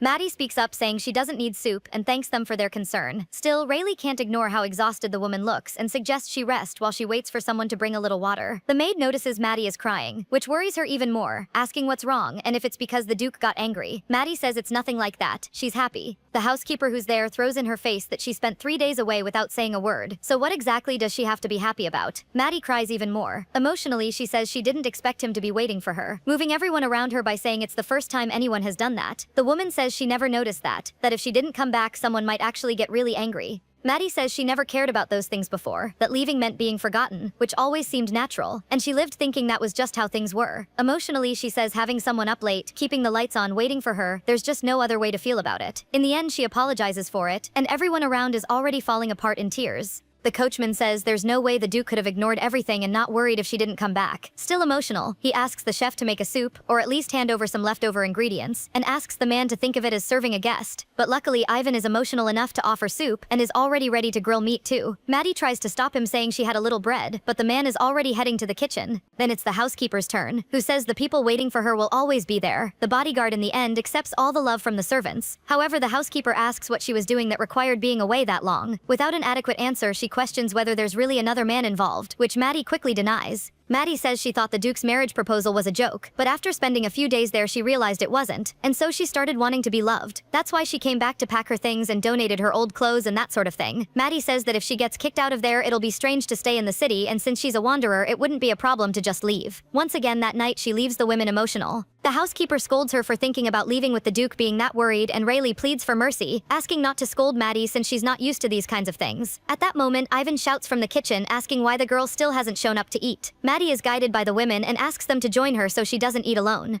The maid explains they normally don't eat in the dining room, and that's where guests sit. Rayleigh adds that the way they're treated doesn't make much difference. Meanwhile, Ivan reminds Maddie she's there as family and reinforces for her not to forget they'll always be waiting for her to come back. The servants join in, and even the coachman is there, suggesting bringing some drinks. Maddie thinks that's perfect. They celebrate the new family member, and the bodyguard secretly celebrates having won the hearts of all the servants, just as she planned. The next day arrives, and with it another visitor. In the carriage, the Bartolow's siblings talk with the girl, assuring her everything will be fine. She steps out of the carriage, ready to fulfill the order given by the Emperor on her own. Inside the mansion, all eyes go toward the door. Seeing the girl there, she greets the Grand Duke, saying she's happy to finally meet him. This is Salome from the Count Bartolow's family, with the notice that the Emperor ordered them to attend the Imperial Ball together. Yulikian is surprised to hear the family name. After all, Count Bartolow's is the Emperor's close aide and loyal dog, and he suspects this family played a role in his father's death. Even so, they had the nerve to send this girl without a single word. Not to mention that this order to attend the ball with her is no different from declaring his engagement to the girl, a clear way of saying the Duke is a puppet in their hands. Yulikian smiles graciously. Meanwhile, Salome walks in with her luggage, ordering that she needs her own room as well as servants' quarters and 3 or 4 of those, and asks to be introduced to the maids who will help her. She stops in the middle of the hallway when Yulikian becomes a living wall, blocking her way. Severely, the Duke asks if he invited her to be his partner and says the girl has no sense at all and makes it clear he has no intention of going to the ball with her and asks her to return home, leaving the girl surprised by his words. The Duke ignores her shocked face. Then he's taken by surprise by a drunk Maddie. The woman grabs him and with great boldness kisses him. When the kiss ends, they're still close with their breathing heavy, until Maddie releases her fiancé. This is her way of wishing him good morning, and she still challenges him to catch her. The Duke can only think the woman has lost her mind. Meanwhile, the Countess is in complete shock at what just happened. Remembering her presence, Yulikian turns to inform her that that's his lover, regretfully that she came all this way, but he advises her to immediately return home, and adds, "As you can see, I need to fight to capture my beloved." Salome doesn't even get a chance to protest, because soon all the other servants just join in the chaos, simply because Maddie grabbed the furious chef's money. Ivan calls her a crook because of that, and Rayleigh doesn't care about that and asks if someone like that can also be a duchess. The coachman confirms it can, and they all agree the crook Maddie will become one. The butler, on the other hand, has other things to deal with, sadly telling the Countess that unfortunately his grace gave no further response, asking the girl to return home. But Salome is furious that besides the slum girl, even the servants treat her as if she doesn't exist. The Lady Bartoloz's response is to slap the butler across the face. Furious, she shouts that it's disrespectful to dismiss her like that, and provokes by asking if there's nobody in that house who knows how to do their job right. The butler apologizes for it, claiming that last night there was a small celebration, and the servants were very rude to her, and once again asks for forgiveness for what was done to her. But nothing calms this girl down. She demands a room for herself since she's there on the Emperor's orders. The man reminds her once again that even so, the Grand Duke asked for her departure, and there's simply no way he could ignore his orders. Salome uses that same argument about the Emperor's orders, asking if they're to be ignored, and if so, the butler is a fool and insolent. The butler remains firm, only fulfilling his duty to serve his master, and asks her to return on the day of the ball as his majesty ordered. With that, the Countess delivers another slap for being kicked out. She raises her hand again to attack him while insulting him, but at that moment Maddie appears and stops her. She tells the Countess that the grandfather lying on the floor has a granddaughter her age. Maddie then yanks the glove off Shalome's hand and throws it at her face, leaving the Countess completely stunned. The bodyguard keeps that smile of hers and says that's the etiquette rule for a duel that her instructor taught her. Salome struggles, asking to be let go, and one of the girl's maids joins in, demanding she be released. Maddie responds to that by kicking the intruder. All the other servants who came with the Countess suffer her fury, and of course she's well-mannered, having removed the glove from each one for a fair duel. The gloves are thrown at Salome, who asks her to stop and to let go of her arm. Maddie responds that she just wants her to accept the challenge. Then she turns to Philip, asking if women can duel. The man says it's rare but not the first time. Then Maddie starts throwing a tantrum because the girl won't accept, and even whines, asking if it's because she's not a noble. Tired of it, Salome ends up accepting in the end, finally making the bodyguard release her. Salome can now get a better look at her wrist, noticing how red it is, which infuriates her. She takes out her fury by hitting Maddie. Maddie, despite this, seems a little amused at what just happened. And when that happened, the Duke witnessed the scene and yelled at Maddie, asking how she had the nerve to do something like that. Salome looks hopeful. For her, the Duke finally witnessed the depravity of this filthy villain. Like a poor victim, Salome raises her bruised arm to show him, but Yulikian simply walks past her as if he didn't even see her. The Countess spends a few seconds processing what just happened. Then she turns to see the scene. Maddie is in the Duke's arms, saying she's in a lot of pain and also complaining the blonde didn't accept the challenge and still hurt Philip. Salome defends herself, calling the woman crazy and telling her version that besides having her wrist grabbed, her subordinates were also attacked. But Yulikian says she hurt his butler, who is practically family and his beloved. The Countess still tries to justify it by saying Philip expelled her and then stood in her way like a stubborn child, but the Duke sees no problem with that. After all, he's the one who wouldn't let her enter his home, so the butler only fulfilled his wishes. And she hit his beloved. He asks if that isn't a huge disrespect. Yulikian orders her to leave immediately, with the serious warning that he doesn't intend to repeat himself. Salome is reluctant, questioning how he dares expel her even with the Emperor's orders and her father's. The Duke then reminds her of his title and says if she insists so much, then she should wait in front of the Imperial Palace on the night of the ball. Maddie interrupts them, asking the girl if she remembers having accepted the duel, leaving the Countess a little confused. With a smile, the bodyguard says she should be doing something fun then, and gives her a push, knocking Salome completely out on the floor. But before that happened, about 20 minutes earlier, the Duke was looking for his fiancée, remembering what happened and thinking it was a bit too much, especially being done in front of a stranger. Yulikian is convinced he'll make Maddie stop kissing him like that, since there's no need for unnecessary contact when it's not even a crucial moment. Once again, the Duke is caught by surprise. It's Maddie who grabs him, then asks him to be quiet, explaining she's going out to provoke the girl, and when the right moment comes he should stop everything and stand by her side. Maddie says it's something like a prince, and asks if he understood. Yulikian is a little lost for words. However, the Duke only thinks that the night before he didn't get a proper explanation. Maddie laughs, remembering what it's about, and of course teases him for it, and he tries to play it cool, saying the problem is that she left without saying a single word. Yulikian says it's a matter of trust, and if she disappears like that, there's no guarantee she's not running away. Maddie understands that, however she can't inform him every single time. But Yulikian pushes back, saying it's necessary, and she should at least say she's leaving. The bodyguard has a way to solve that, and explains that if she ever disappears and they still find valuable objects where she was, then he can relax because it's a sign she hasn't abandoned him. She has to explain to her confused fiancé that if she had left, she would have taken everything of value from the mansion.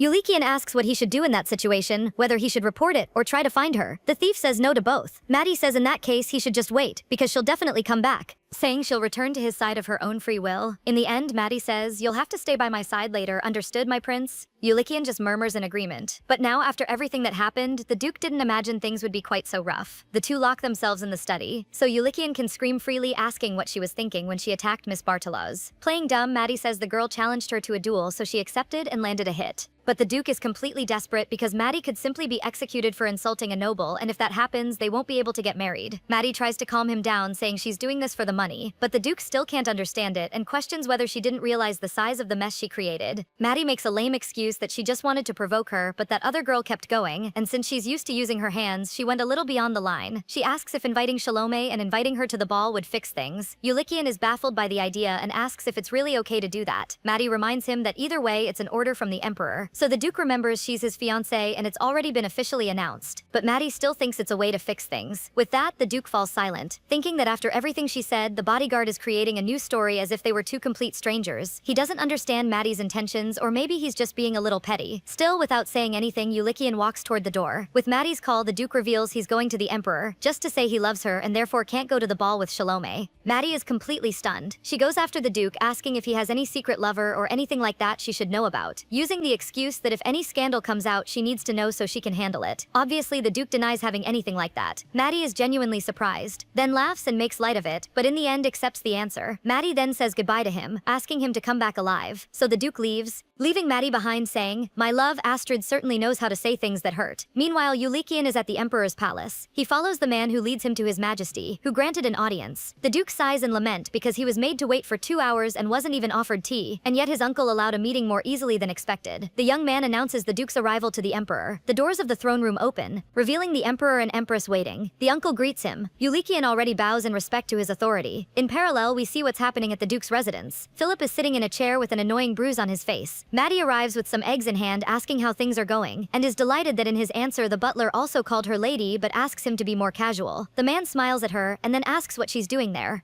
Smiling, Maddie says she brought an egg for each of them, and even jokes about the situation, saying that girl isn't so bad at punching someone. Maddie places an egg on the bruised face and sighs with pleasure at the relief from the pain. Taking advantage of that moment together, Philip asks how she knew he had a granddaughter her age, which the bodyguard says without any surprise, someone as old as him having grandchildren wouldn't be surprising. But suddenly she worries she was wrong and that he might not be married. Philip laughs and explains he has a wife who now waits for him on the other side of life, but his children have already built their own families. Maddie wants to ask him a question that the butler is very pleased to answer, so she asks if the Grand Duke has another woman besides her. That leaves Philip baffled while Maddie bursts into tears, saying the Duke never says anything but she still has the feeling there's someone else. With a sad look, she says that if she gets thrown out, she'd like to know in advance. Philip assures her that Ulikian only has eyes for her, but Maddie resists, saying sometimes she sees him staring intensely south through the window, and that sometimes while sleeping he calls out for someone named Astrid. She laughs and makes the excuse that from living outdoors she's a light sleeper, and that either way she wishes she hadn't heard that. She makes the butler a little sad when she says that even if she leaves the place she'll keep writing to him from time to time, and plays her final card by adding, "Unless you'd prefer I didn't." So finally, Philip reveals it's not another woman, but rather his hidden niece. Maddie can't hold back the shock, especially knowing the Duke is an only child. Philip has to ask her to lower her voice. With all that emotion, Maddie even dropped her egg on the floor. The butler asks her to sit so he can continue talking about it. He tells her the Duke has a twin sister, and Maddie doesn't understand why nobody knows about the girl, if everyone believed he was an only child. Once again, Philip shocks her by revealing the reason. The twin was not physically complete from birth. With that, another egg was broken, and the butler thinks he'll have a lot to teach her. The butler says this may not seem like a big deal, but in noble society, it's a sign of a serious flaw. He tells her the girl couldn't even open her left hand. Even as she grew, her hand remained the same, as if it were still a baby's. After a lot of deliberation, the parents decided that to protect her from the terrible world, they declared she had died at birth. With the approval of the imperial court, it was then publicly announced. The girl never left the palace but had a happy life with her highness until the day Prince Haldan passed away. After that, a fire broke out in the old crown prince's palace. By this point, Maddie is completely furious with the story. Furious that there are too many coincidences happening at the same time and that it's very clear someone set the place on fire on purpose. But Philip says if she knows that even without it being brought up as a big issue, continuing the story, the widow, who was always a sensitive person, was terrified by the possibility of her daughter's existence being revealed and leading to an assassination attempt. So since it had been a secret from birth anyway, she decided to let the girl grow up outside as an ordinary person. Quickly, Maddie understands that after that she grew up, got married, and had a child, but Philip only responded with a probably, leaving her not understanding the reason. The butler explains explains that after sending the girl away, the widow cut off all contact, perhaps thinking it was safer that way, so they never heard any news but believe she lived well. Maddie just doesn't understand yet how the Duke knows about the niece, but unfortunately Philip can't say. But Philip makes it clear that the only person Ulikian wants right now is her. That surprises the bodyguard. She smiles and thanks him for that. Maddie gets excited and declares her love for the Duke is great as the earth itself, that she's felt it since the very first moment she saw him. She knows she has to protect him, declaring she'll give him everything she's stolen up until now and everything she'll steal in the future. Maddie says that even if she has to take happiness from others, she'll make sure Ulikian is happy because since the moment their eyes met she's been thinking about protecting his future. Philip gives a genuine smile asking her to take care of Ulikian, and now he understands why His Majesty chose her. Meanwhile, Ulikian continues traveling in his carriage. He's quite tense because he really did have to do some crazy things. We go back to 1 hour earlier. The Emperor asks the Grand Duke to lift his head and show his face. All of that just to tell the young man how much he looks more and more like the late Emperor, which he finds ironic, as do others, since he is his son and still the grandson who resembles him most. Ulikian says he's simply grateful for His Majesty to see that in a good light, but he thinks about how before, when the man came to power, he executed anyone who challenged him for not resembling the previous emperor, and now he's greeting him this way. Unlike the older brother, Rafadit inherited his mother's features, which always made him the subject of gossip. So he believes that's perhaps why he simply eliminated without mercy the sources of those rumors, as soon as he took the throne, including his own mother. It was also strange when they said such a frail woman who couldn't even walk supposedly took her own life. And even if it's speculation, it seems very likely it was actually a murder. Ulikian gets straight to the point, mentioning he's offering a ball. Rafadit confirms it, saying it's a celebration for the 14th birthday of Princess Miele, and as a cousin he hopes he'll be present. The Duke confirms that. However, he says there's someone he loves and therefore can't accompany Lady Bartolos, who was arranged for him. Rafadit is direct and asks if this is about the woman from the slums, and asks if he doesn't realize no matter how beautiful she is, this will risk the future of the Ducal couple, putting a leash on a street dog.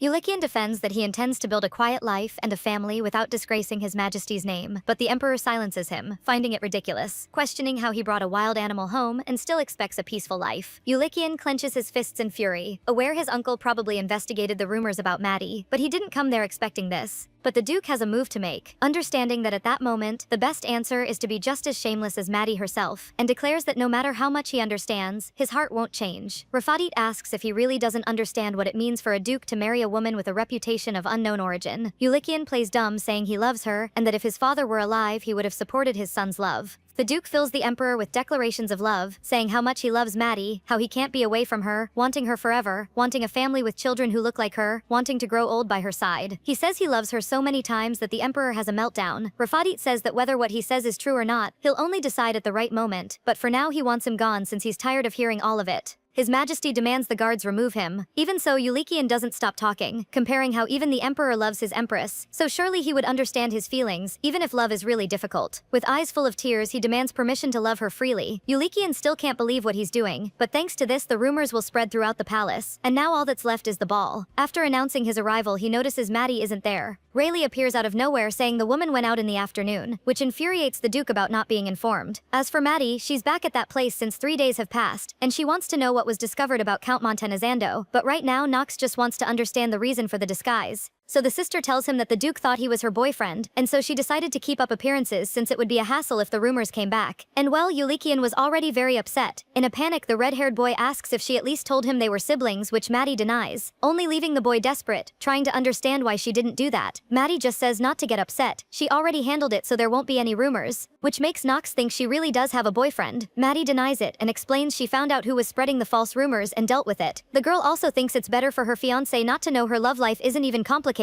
Maddie explains the Duke is just clumsy with everything and thinks it's better if he keeps not understanding so things seem more real. But Nox completely disagrees, thinking it's the most idiotic reason he's ever heard. The red-haired boy is in despair since he's the target of the gossip. Maddie immediately changes the subject, wanting to know about the Count. Nox tells her that Montenezando was one of the few relatives who kept in contact with the Duke. All the others completely cut ties with him after the death of the former crown prince and his wife, which makes sense since they didn't want to go against the Emperor. Hearing that, Maddie comments that the Count doesn't seem like someone who's around out of pure sympathy. That's when Nox decided to investigate more deeply, discovering that the family was truly on the verge of bankruptcy, with the Count having lost all his money at horse races, and the Countess's extravagant spending almost left them without a roof over their heads, until suddenly the finances mysteriously stabilized. Nox says that apparently the Countess's mother died and left the inheritance to them, and everyone deduced the Count was a good son-in-law who took care of her. But Maddie knows the Count's dirty secrets, openly having an affair with a woman from the racetrack while the Countess was cheating on him with her own knight, so there was no possibility of being on good terms with the family. Nox is surprised his sister knows that part, and Maddie explains the cheating knight keeps badmouthing everyone at the tavern, not even able to play cards properly. She heard him bragging about having an affair with a noble, something she didn't pay attention to at the time. Now the question is who paid off the count's debts, but Nox couldn't trace the origin of the money even with all the investigation. Maddie believes it's because all of this was hidden by someone with great power, and knowing there aren't many people in the country who could pay the count's enormous debt, it must be someone close to the emperor.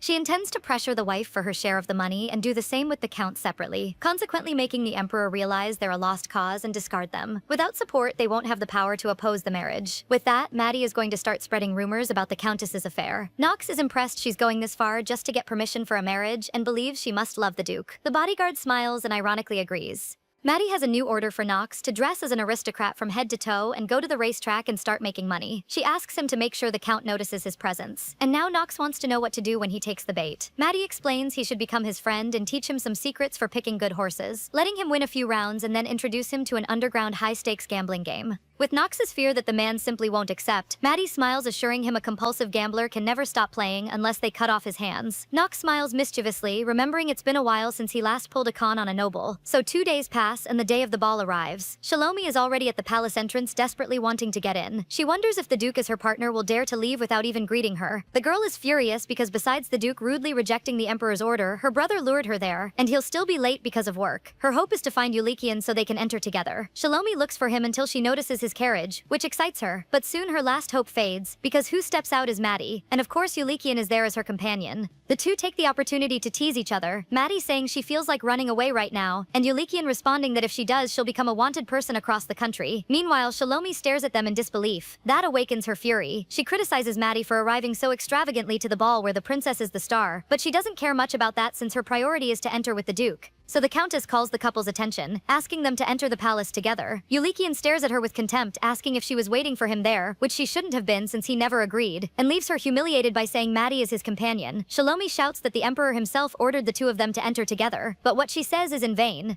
Once more, the duke makes it clear about his partner, and even offers the girl to walk alongside them, which infuriates Shalomi, finding it outrageous to have to walk next to a woman from the slums. She ends up saying that insulting her is the same as insulting the Count Bartolo's household, and threatens to tell about Maddie hitting her.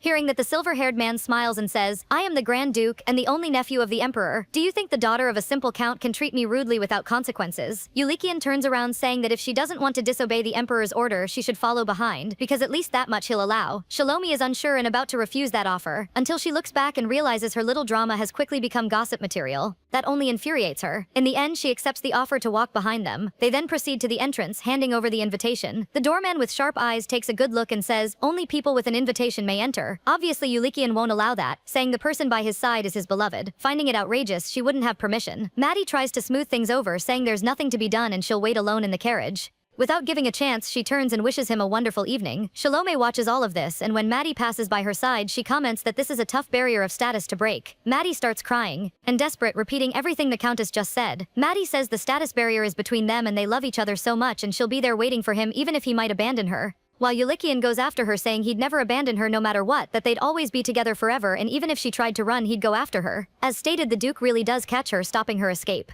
The two are about to kiss, until Shalomi interrupts them, trying to pull him away from the commoner. Eulikian asks her to wait for him, promising he won't look at anyone else. And so he leaves, leaving his beloved behind. The commotion caught the attention of the arriving guests. Everyone talks about the beautiful girl from the slums who's going to marry the Grand Duke, finding the whole situation somewhat romantic. And of course, in the end, it was all a plan, and Maddie smiles because it worked. In parallel, the party is happening with some nobles already in the venue. Shalomi, who entered accompanied, is practically alone, since the Grand Duke is looking out the window not wanting to be bothered, which generates comments even among the waiters for him not eating anything. The bigger problem is that the gossip extends to the nobles, who comment that the Duke's strange behavior is because his fiancée wasn't invited. They comment about Eulikian having been forced to accompany Shalomi and yet turning his back on a Bartolos because he loves the other woman too much. Eulikian hears someone calling him. It's the Emperor's only daughter, his little cousin Miela Paragon Rondine. The Duke congratulates the princess. The two seem too shy to know how to act, until the girl, a little nervously, says she's going to leave. With that, Miela walks away. The little princess then goes to her parents. Rafadit asks if she managed to talk to her cousin. Miela surprises them by saying her cousin seemed a little indisposed and tired. Rafadit looks at his wife wife as if looking for help dealing with the situation. The emperor gives a gentle smile, saying the girl was excited to see her cousin after such a long time, so he understands it must have been disappointing, and he promises to arrange a meeting for her. Miela leaves with her mother to greet the newly arrived guests. Left behind, the emperor realizes how far things are going and that his nephew is truly being serious. Meanwhile, Ulikian stays in the same spot. Behind his hand, he hides his smile as he realizes Maddie was right once again. Because when the party ends, the things people will remember won't be the princess's celebration or even Shalome's debut with the Grand Duke, but rather the love story between him and Maddie will spread through the noble circles and grow every time someone tells it. He thinks Maddie's words were a little much, but after causing the commotion at the Imperial Palace, this doesn't even compare. Suddenly someone comes to the Duke and informs him that a gentleman simply grabbed the young lady he brought and refuses to let her go. Without wasting time, Ulikian leaves the ball in a hurry. Understanding he needs to find Maddie immediately, he knows that if he's not fast enough, that man is going to die. Outside, a man is holding Maddie's wrist with absolutely no intention of letting go. He seems surprised to be alive, but the bodyguard has absolutely no idea who this gentleman is. Maddie says he must have confused her with someone else, but the man just smiles, then simply thanks the gods for her having survived, saying it's something he always believed. He continues saying he never doubted she'd come back, calling her by the name Yan and asking if she has any idea how devastated he was when he thought he'd lost her. At that moment, Maddie is genuinely furious and demands the man reveal who he is. The man says his name is Lambda. Suddenly, the image of a boy calling her Yan flashes in her mind. Maddie is scared by that memory, but then Ulikian appears at that moment, grabbing Lambda's wrist while demanding he stay away from his fiancée. That seems to have left the stranger sad. The Duke finds it insolent that the man dared to approach his love, even if it was a misunderstanding. It's something he can't forgive. But tonight, the silver-haired man is generous and allows him to go free, at least for this night. With that, Ulikian leads his fiancée away. Maddie accepts but is still curious about Lambda. He stands there with a strange smile, telling her to come back. The two are in the carriage. Maddie asks who that man is, but this is exactly what Ulikian wants to know. After all, who is that guy? The bodyguard looks at him, teasing him for having cursed, almost seeming proud of it. But the Duke is not in the mood for jokes and reminds her he gave guidance about being careful with things.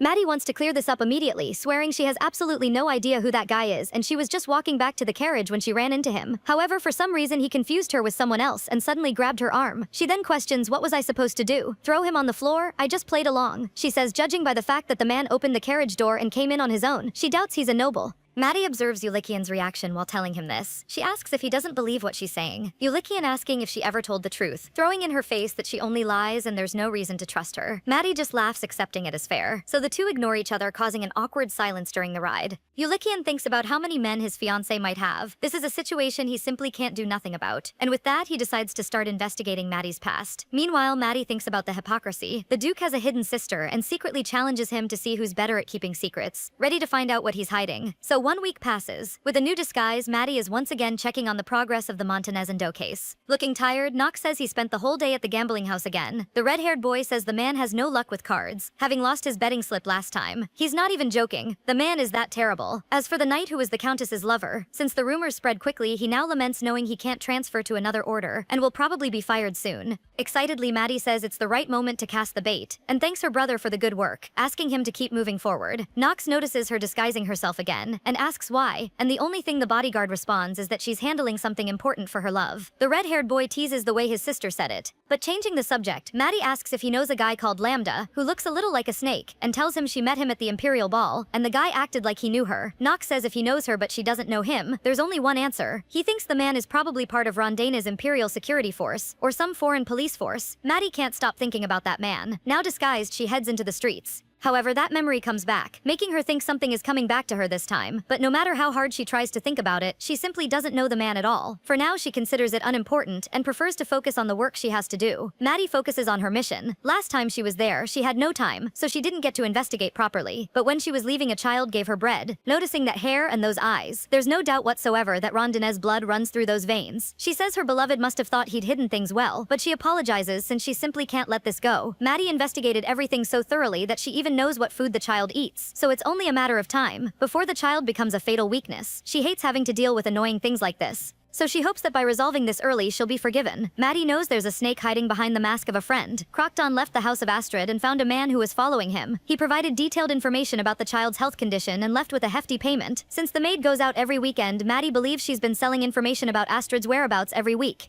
While sneaking around, Maddie thinks about how much of a long-term threat Crocton is to Ulikian, but she knows there'll be a perfect moment to deal with him, just not now. After looking around, she notices there are no hidden lookouts, which makes her question whether Vine is the only one responsible for Astrid's location, perhaps just to avoid information leaks. Maddie smiles, saying that after everything that happened, her dear fiancé is a fool. After all, he guards a secret he doesn't want anyone to know without caring about anything. But focusing on the work, Maddie easily violates the lock and opens the door without effort, only to walk in and find the unexpected. She's not the only guest there. Meanwhile, in the slums, someone hooded knocks on the door. Soon someone opens it, attending to the hooded figure. An old man who is actually Knox in disguise asks if they need his services. The hooded figure asks if he really has exceptional skills since he doesn't exactly look to be in great shape. The old man explains he's only responsible for taking the jobs. He says he needs someone investigated, their past tracked. Disguised Knox says that won't be a problem, guaranteeing they can find even people who have completely disappeared. The only thing that matters there is money. The hooded figure throws a bag with double the money if the job is done right. Knox says they just have to say the word and they'll unearth everything, what he knows and what he doesn't.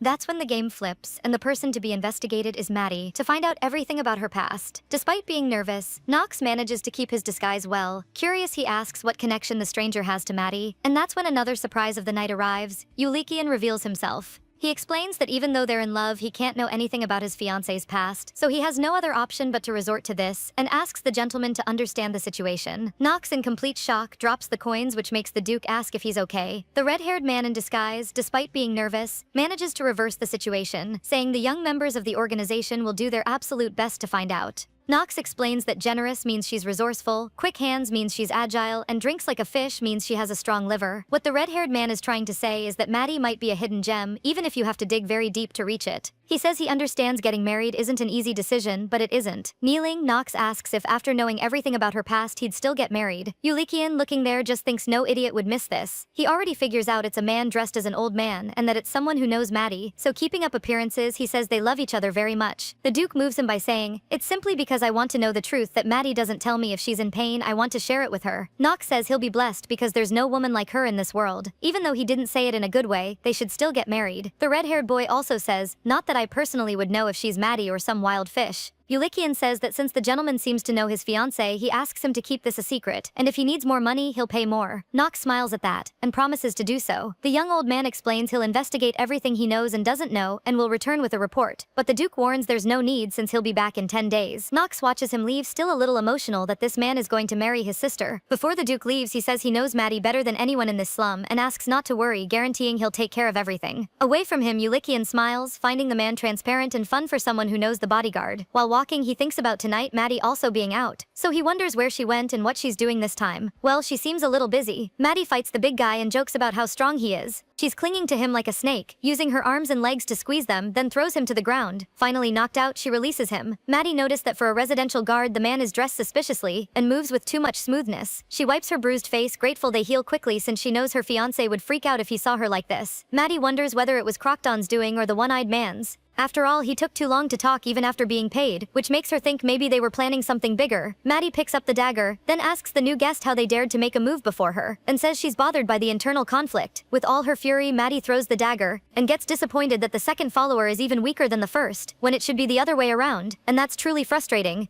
Unfortunately, she can no longer use the dagger. While cleaning the mirror, she wonders if she should listen first before leaving. Moving forward with her mission, she opens the door, revealing two more men in disguise. They have absolutely no idea who she is. However, Maddie is focused on only one thing in that room. She's finally meeting Astrid. The bodyguard pretends to be surprised to see those men there who ask who she is. Maddie says she stole their line since she was about to ask the same thing, which makes them think she's crazy. The bandits whisper among themselves, asking whether this situation is a betrayal. Ignoring her presence, they're deciding what to do, thinking it's a good option to eliminate the woman, destroy the place, and then leave. They believe it's all an ambush by the one-eyed man. Meanwhile, the victims are there trembling for their lives. Maddie, who's watching, finds something strange in the woman's hands, but ends up thinking it's just her imagination. She was thinking about whether she should send Ulikian's sister and niece away, or help them assume new identities. But not seeing the woman there, she believes she must have died. And now she's in a dilemma. She can't send a child away alone without their parents. Not to mention that if she's not careful, whoever is behind this could come back. She also fears this would break Ulikian's heart, who, even though he seems tough, is deeply lonely and fragile. Maddie becomes thoughtful, knowing that if the fiancé happens to give up on life and cancel the contract, that would be very bad. She carefully calls Astrid, saying she looks very much like someone she knows. Maddie maintains a gentle smile, saying not to be scared and asking her to come with her. The bodyguard surprises everyone in that room by saying she's going to be her new stepmother. Not out of charity, but because she knows that helping each other is the essence of marriage. But then the woman there shouts that she's Astrid's mother, which confuses the other one. Wasn't she supposed to be the babysitter? The bandit cuts in saying she's just the babysitter and asks her not to interfere, but Maddie isn't really in the mood for that. She laughs saying, "How thoughtful of you. I was going to ask about your plan but you just told me everything." Maddie says there's a problem here, that they won't be leaving alive and that's exactly her job. Everyone's eyes stare at her wide open. One of them says he doesn't know who sent her but he won't just let her walk away. Maddie takes that as a challenge. She notices marks on the guy's hand, a gang brand from Harvin. Maddie says she's not surprised that Harvin's been in a bad mood lately. His little minions keep ignoring orders and carrying out random kidnappings, which leaves the man impressed she knows that. She seems bored having to confirm she just said she knows him, and after sighing repeats that her job is to make sure they don't leave there alive. She has no other reason to be there since they escaped and did extra work without even telling the boss. Without patience for that conversation, Maddie immediately goes at the man. She takes the opportunity to whisper to the babysitter to cover the child's eyes and run. Seconds later, the bodyguard lands the first blow, and then delivers a sweep kick. One of the bandits recovers quickly and with a dagger is about to land a fatal blow, but Maddie is faster, grabbing his hand. While the fight happens, the babysitter makes sure Astrid doesn't see the violence. With everything finished, Maddie asks her to keep her eyes closed and stay still for a moment, then drags one of the bodies. A few minutes later, she says it's all over. Maddie is wearing the uniform. The girls are startled, but she explains that since her clothes got dirty, she had to change. She also says she was sent by the master, which is a lie. Maddie says he ordered them to be protected in case something unexpected happened. Then the woman surprises her by questioning why Lord Crocton didn't come, which leaves Maddie alert since she expected her to mention the Duke. The bodyguard finds it strange that Vine simply abandoned the child in a situation like this, especially since the babysitter was hired by him. At least that explains why the room felt strange, and also the lamentable condition the child is in. The babysitter asks if Lord Crocton anticipated problems as before, and prepared in advance, giving the impression this is something that happens regularly. All Maddie did was agree without giving herself away, but thinking about how the man predicted the assassination attempt, which wouldn't be something unexpected, the woman is confused about the direction things took since she was told under no circumstances to leave this property. Maddie tries to navigate the situation by saying it's strange, since a babysitter's top priority is always the child. She says they're not just some random thieves but assassins who broke in, and still the woman refuses to leave. So she questions, was your master planning to come to the rescue? Maddie steps closer while saying she wasn't only abusive with the child, but also begged for her own life in front of intruders, and still her master intended to save her. She delivers a slap to the woman, and says the master must be very patient. Watching the woman being groggy after what she did, Maddie even provokes her, saying she's so exhausted she's almost falling asleep. The whole plan was to rescue Astrid afterward, and stage an attack so she could send the girl somewhere else safer. And make Ulikian feel a sense of crisis. So they could hide the child somewhere even Ulikian himself couldn't find, and then use his life as leverage. They also planned to eliminate the babysitter. Maddie at first found it strange to do that in front of the child who had been cared for all those years. That's when she understood they intended to traumatize the girl and use fear as a way to control her. Maddie steps closer to Astrid, and in that instant she's hit by memories that make her understand that fear is the simplest way to make someone obey. She clenches her teeth from the pain she feels, confused as to why those memories appeared at exactly that moment. Astrid is there standing, looking at her quite scared. Maddie smiles even though inside she's furious at those bastards who laid hands on such a small child. But unlike them, the woman extends her hand while saying she's there to save her, asking if she's ready to leave this place. However, Astrid is quite scared. Even though Maddie shows her a confident smile, she tries to be more friendly, asking if the girl is 5 years old. With her little fingers, Astrid counts out that she's 7 years old. In that moment of trust, Maddie says not to be scared. She's a friend of her uncle and is there to protect her. She guarantees she won't touch her until she gets permission. The bodyguard says she seems like a quiet child, so advises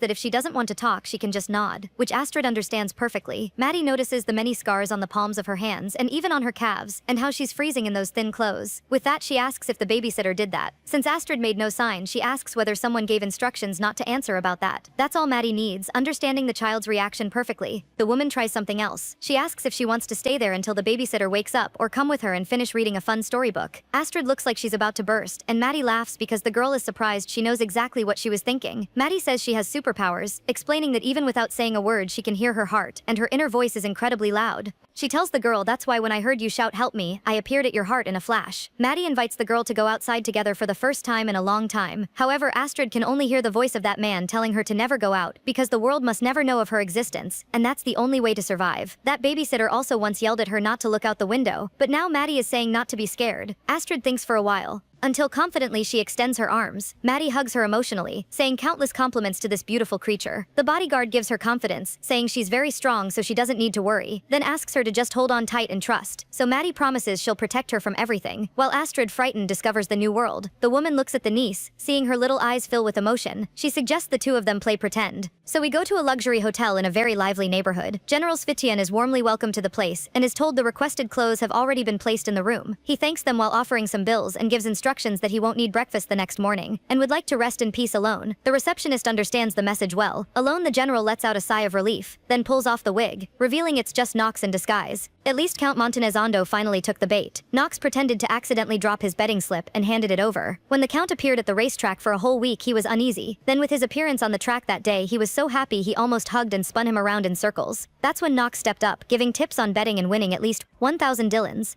And judging by the Count's reaction, he realized the Duke must have lost at least that amount from his betting slip, which is probably why he was trying to avoid him. But in the end, Montanezando followed his advice and made an enormous profit. The emotion the man felt was something hard to forget. Pretending to leave the scene, the fake general was noticed. Montanezando then went up to him, introducing himself. Nox does the same, introducing himself as Marcy Svitian, leaving the Count a bit uneasy for never having heard that name before. The general says he came from Perzina, which is across the sea, explaining that's the reason he doesn't know him. To Montanezando, that makes sense. The Count notices the general's clothing, a tailored suit made of high-quality fabric, judging him to be a rich man who knows how to have fun. Nox says he's been there for about 2 months at the recommendation of a friend. Montanezando comments it's interesting, a young man who understands the excitement of horse races. But Nox says instead of understanding it, he just likes to bet. Then says, last time I saw you, I left my betting slip behind. Didn't you notice? Montanezando gets very nervous, saying he left right after all he needs to deny it, since his wife pressured him to use it for his daughter's birthday party, and there's no way to return it. Nox plays understanding, saying there's nothing to be done and that it wasn't that much money anyway. The Count, impressed, says with 1,000 dillons you can buy a decent vacation home. The general just responds, whoever took it must have put it to good use. That's not something that concerns someone like me. That catches Montanezando's attention. Nox gives a confident smile and says, someone who always wins. He believes that at that moment the Count ran to his mistress desperate to find information about him, without any idea that he knows about the two of them. The red-haired boy is confident the man will trust him blindly without realizing he only showed up on days when his mistress was working in order to make money, or that he manipulated the jockeys and horses. And judging by his expression, he can tell the man is already somewhat convinced, and once he gathers enough rumors he spread about Svitian, he'll trust him even more. Nox smiles because it's time to prepare for the bigger game Maddie mentioned. Suddenly, his confident smile turns into a frown. The woman is there carrying a child who looks exactly like the Grand Duke. Maddie smiles and asks the girl to say hello to Uncle Nox. Stunned, Nox asks if she already had a child with the Duke. His sister asks him to stop being ridiculous and to come inside before the whole neighborhood ends up gathering. The red-haired boy still keeps asking about their child and wanting to know when they started dating. Maddie ignores him and tells Astrid to play a little with Uncle, advising that if he does anything strange she should bite him, which the boy protests. He wasn't doing anything. She touches the girl's shoulder and now Astrid allows that to happen and warns that she'll be back to pick her up before dawn. The woman extends a finger to seal the promise that she'll return, along with Ulikian. Astrid already trusts her and smiles, accepting the promise. Maddie has to control herself so she doesn't freak out from all the cuteness. Back in serious mode, she tells her brother she's counting on him for this, and also explains that the girl doesn't talk much so he shouldn't bother her. But all Nox paid attention to was that the Duke is actually the uncle. Quite confused, he finds it outrageous that his sister just walks off without explaining anything. But to his despair, she really does just leave without telling him anything more. Left behind with a great responsibility, Nox introduces himself to the girl, and of course asks Astrid what's going on. Back at the Grand Duke's study, even late he keeps working, especially because in recent weeks he's been a bit sloppy from spending all his time chasing after Maddie. He thinks about what the woman said, that if he wants to look like someone with no life expectancy, first he needs to stop working.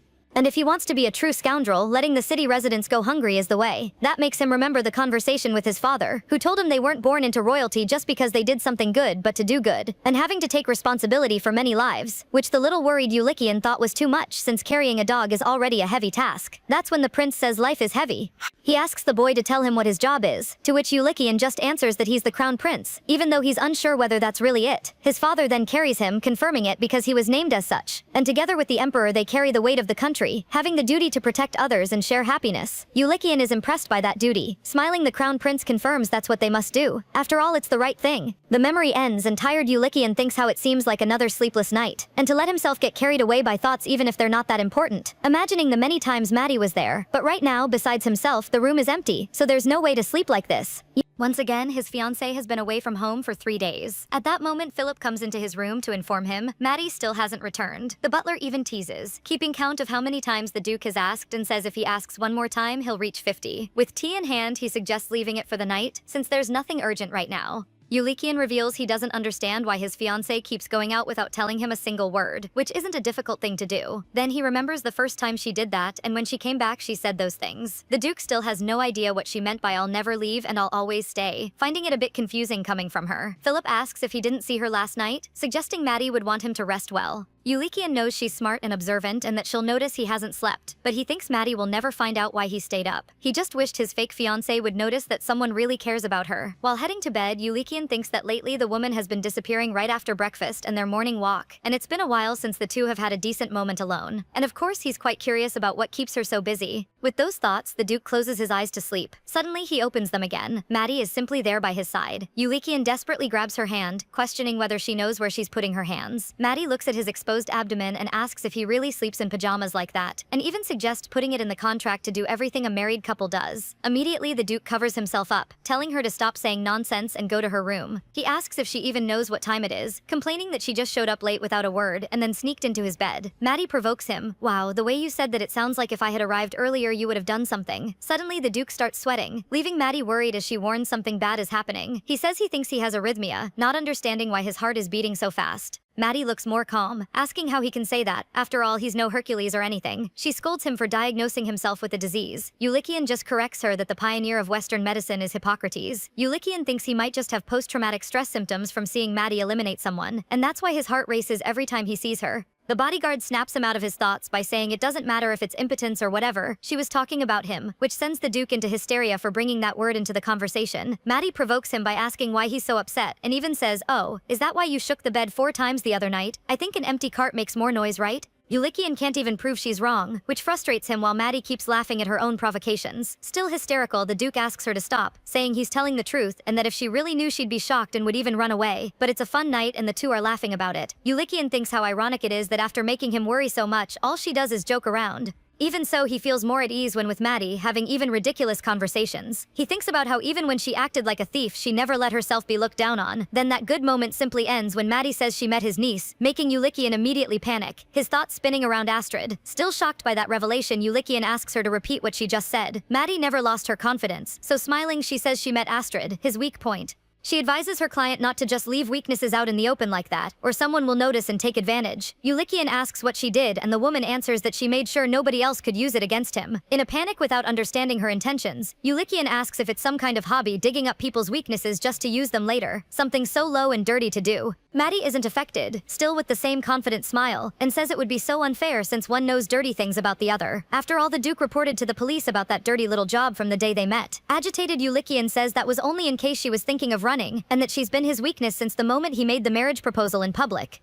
Maddie holds his hand, stopping him, and denies it. She then reminds him they signed a life-or-death contract, which means there should be no secrets between them, and questions how he could hide the existence of his niece from his own fiancé. Yulikian gets so nervous, he stays quiet for a few seconds. He provokes her by saying, "Even if you were really my fiancé, do you think I'd tell you about Astrid?" The Duke pressures her, revealing he didn't want the girl to grow up like him, always running and being hunted. He also asks if she eliminated the child. Maddie relieves him by denying she did anything like that, and surprises him by saying she hid her. Smiling, the woman says she now understands it wasn't about revenge or survival, but that his real intention was always to protect his niece. Furious, Yulikian asks what she's saying and whether she investigated his past, just to find that out. She pushes back, asking what he's hiding so much. Yulikian doesn't calm his anger and asks if that's how she operates, with constant suspicion, investigating everyone's past, finding their weaknesses to test them like some kind of thing. Still calm, Maddie responds that her way is to not trust anyone because people can cry and beg right in front of her, but she has no idea what they're doing behind her back. She says she has to investigate everything personally to know for certain because that's how her business works. Looking a little offended, Yulikian somewhat understands that to her everything is just business. Quite calm, Maddie steps closer to him and says that if he wants to see Astrid, he better be prepared. But she whispers that the girl is a delicate little flower just like her uncle, so he'd better be prepared because she has some pretty shocking news for him. The two ride, and by this point Yulikian already knows what Astrid went through. Maddie confirms it, telling him she found her outside in the cold wearing nothing but a thin dress with her hands and calves covered in scars from whippings. Yulikian clenches his teeth in fury as the bodyguard explains that Astrid was probably threatened, which is why she acted as if everything was fine when he came to visit. The marks were made with thin cords, very hard to notice. He can't believe that he gave advance warnings for the girl's safety and they simply used that against her. Maddie says that wasn't even the worst part, telling him that when she arrived there was already another guest in the property, holding Astrid and the babysitter hostage. Laughing, the woman says not to worry about that since she handled everything before the girl even noticed. Looking a bit irritated, Yulikian asks if she enjoys talking about eliminating people. Maddie confirms it with great excitement, and this is certainly one of those moments where the heroine simply doesn't need to wait for her Duke to save her. The bodyguard says she protected the weakness he worked so hard to keep hidden, and now she's safe and sound, a perfectly completed mission. She laughs, saying how incredible she is and that he should write about it. Yulikian is direct, saying he didn't ask for that and could have handled it without her interference. Maddie responds that a true professional resolves the root cause before the client even realizes it exists. Smiling, she questions why he thinks she's the best fixer in the underworld, and says she wasn't discarded. Ulikian is a little surprised by those words. He asks what she means by discarded, and Maddie doesn't seem to grasp the weight of that, so the Duke says that people normally don't use the word discarded to describe themselves. But Maddie genuinely has no idea what she's saying, as if in her world saying that was completely normal. Ulikian ends up dropping it, but still thinks about why she would say that. The Duke follows Maddie and asks about the babysitter and whether she's with Astrid. Then he's shocked to hear the woman is dead. Maddie is unfazed, saying Croton would have handled it anyway. Ulikian protests, saying the babysitter was someone his friend brought, and even if he found out what had been done to Astrid, he's not the type to eliminate someone in a fit of rage. Already wearing a disguise, Maddie says, "Babe, you're really oblivious. Do you still completely trust your dear friend?" Maddie questions whether the babysitter was really just that, telling him that when the house was invaded, the woman didn't flee with Astrid, just stayed there waiting for Crockton, which is strange since her duty is to prioritize the child's protection. Maddie is removing his clothing while getting ready for the true revelation. She says she interrogated one of the hitmen, discovering the meeting location for the person who ordered the kidnapping. With a smile, she asks, "Guess who I found when I showed up pretending to collect my payment?" From the Duke's look, he already gives away the person. Earlier that previous day, Maddie went to the meeting, and so discovered that the dearest friend was the one who set it all up. When she rescued the girl earlier, the plan still hadn't been finished. For the first time in her life, someone asked Astrid if she was ready for what was about to happen. Maddie looked at that cute little face of Astrid's. The girl quickly learned how to do it, twisting her mouth and making a sad little face that left Maddie so proud she was ready to open a business together when she grew up. Maddie says they're going to play a game where she's a very scary person, and Astrid is a very good girl, instructing her to look scared because she was kidnapped by a very scary villain.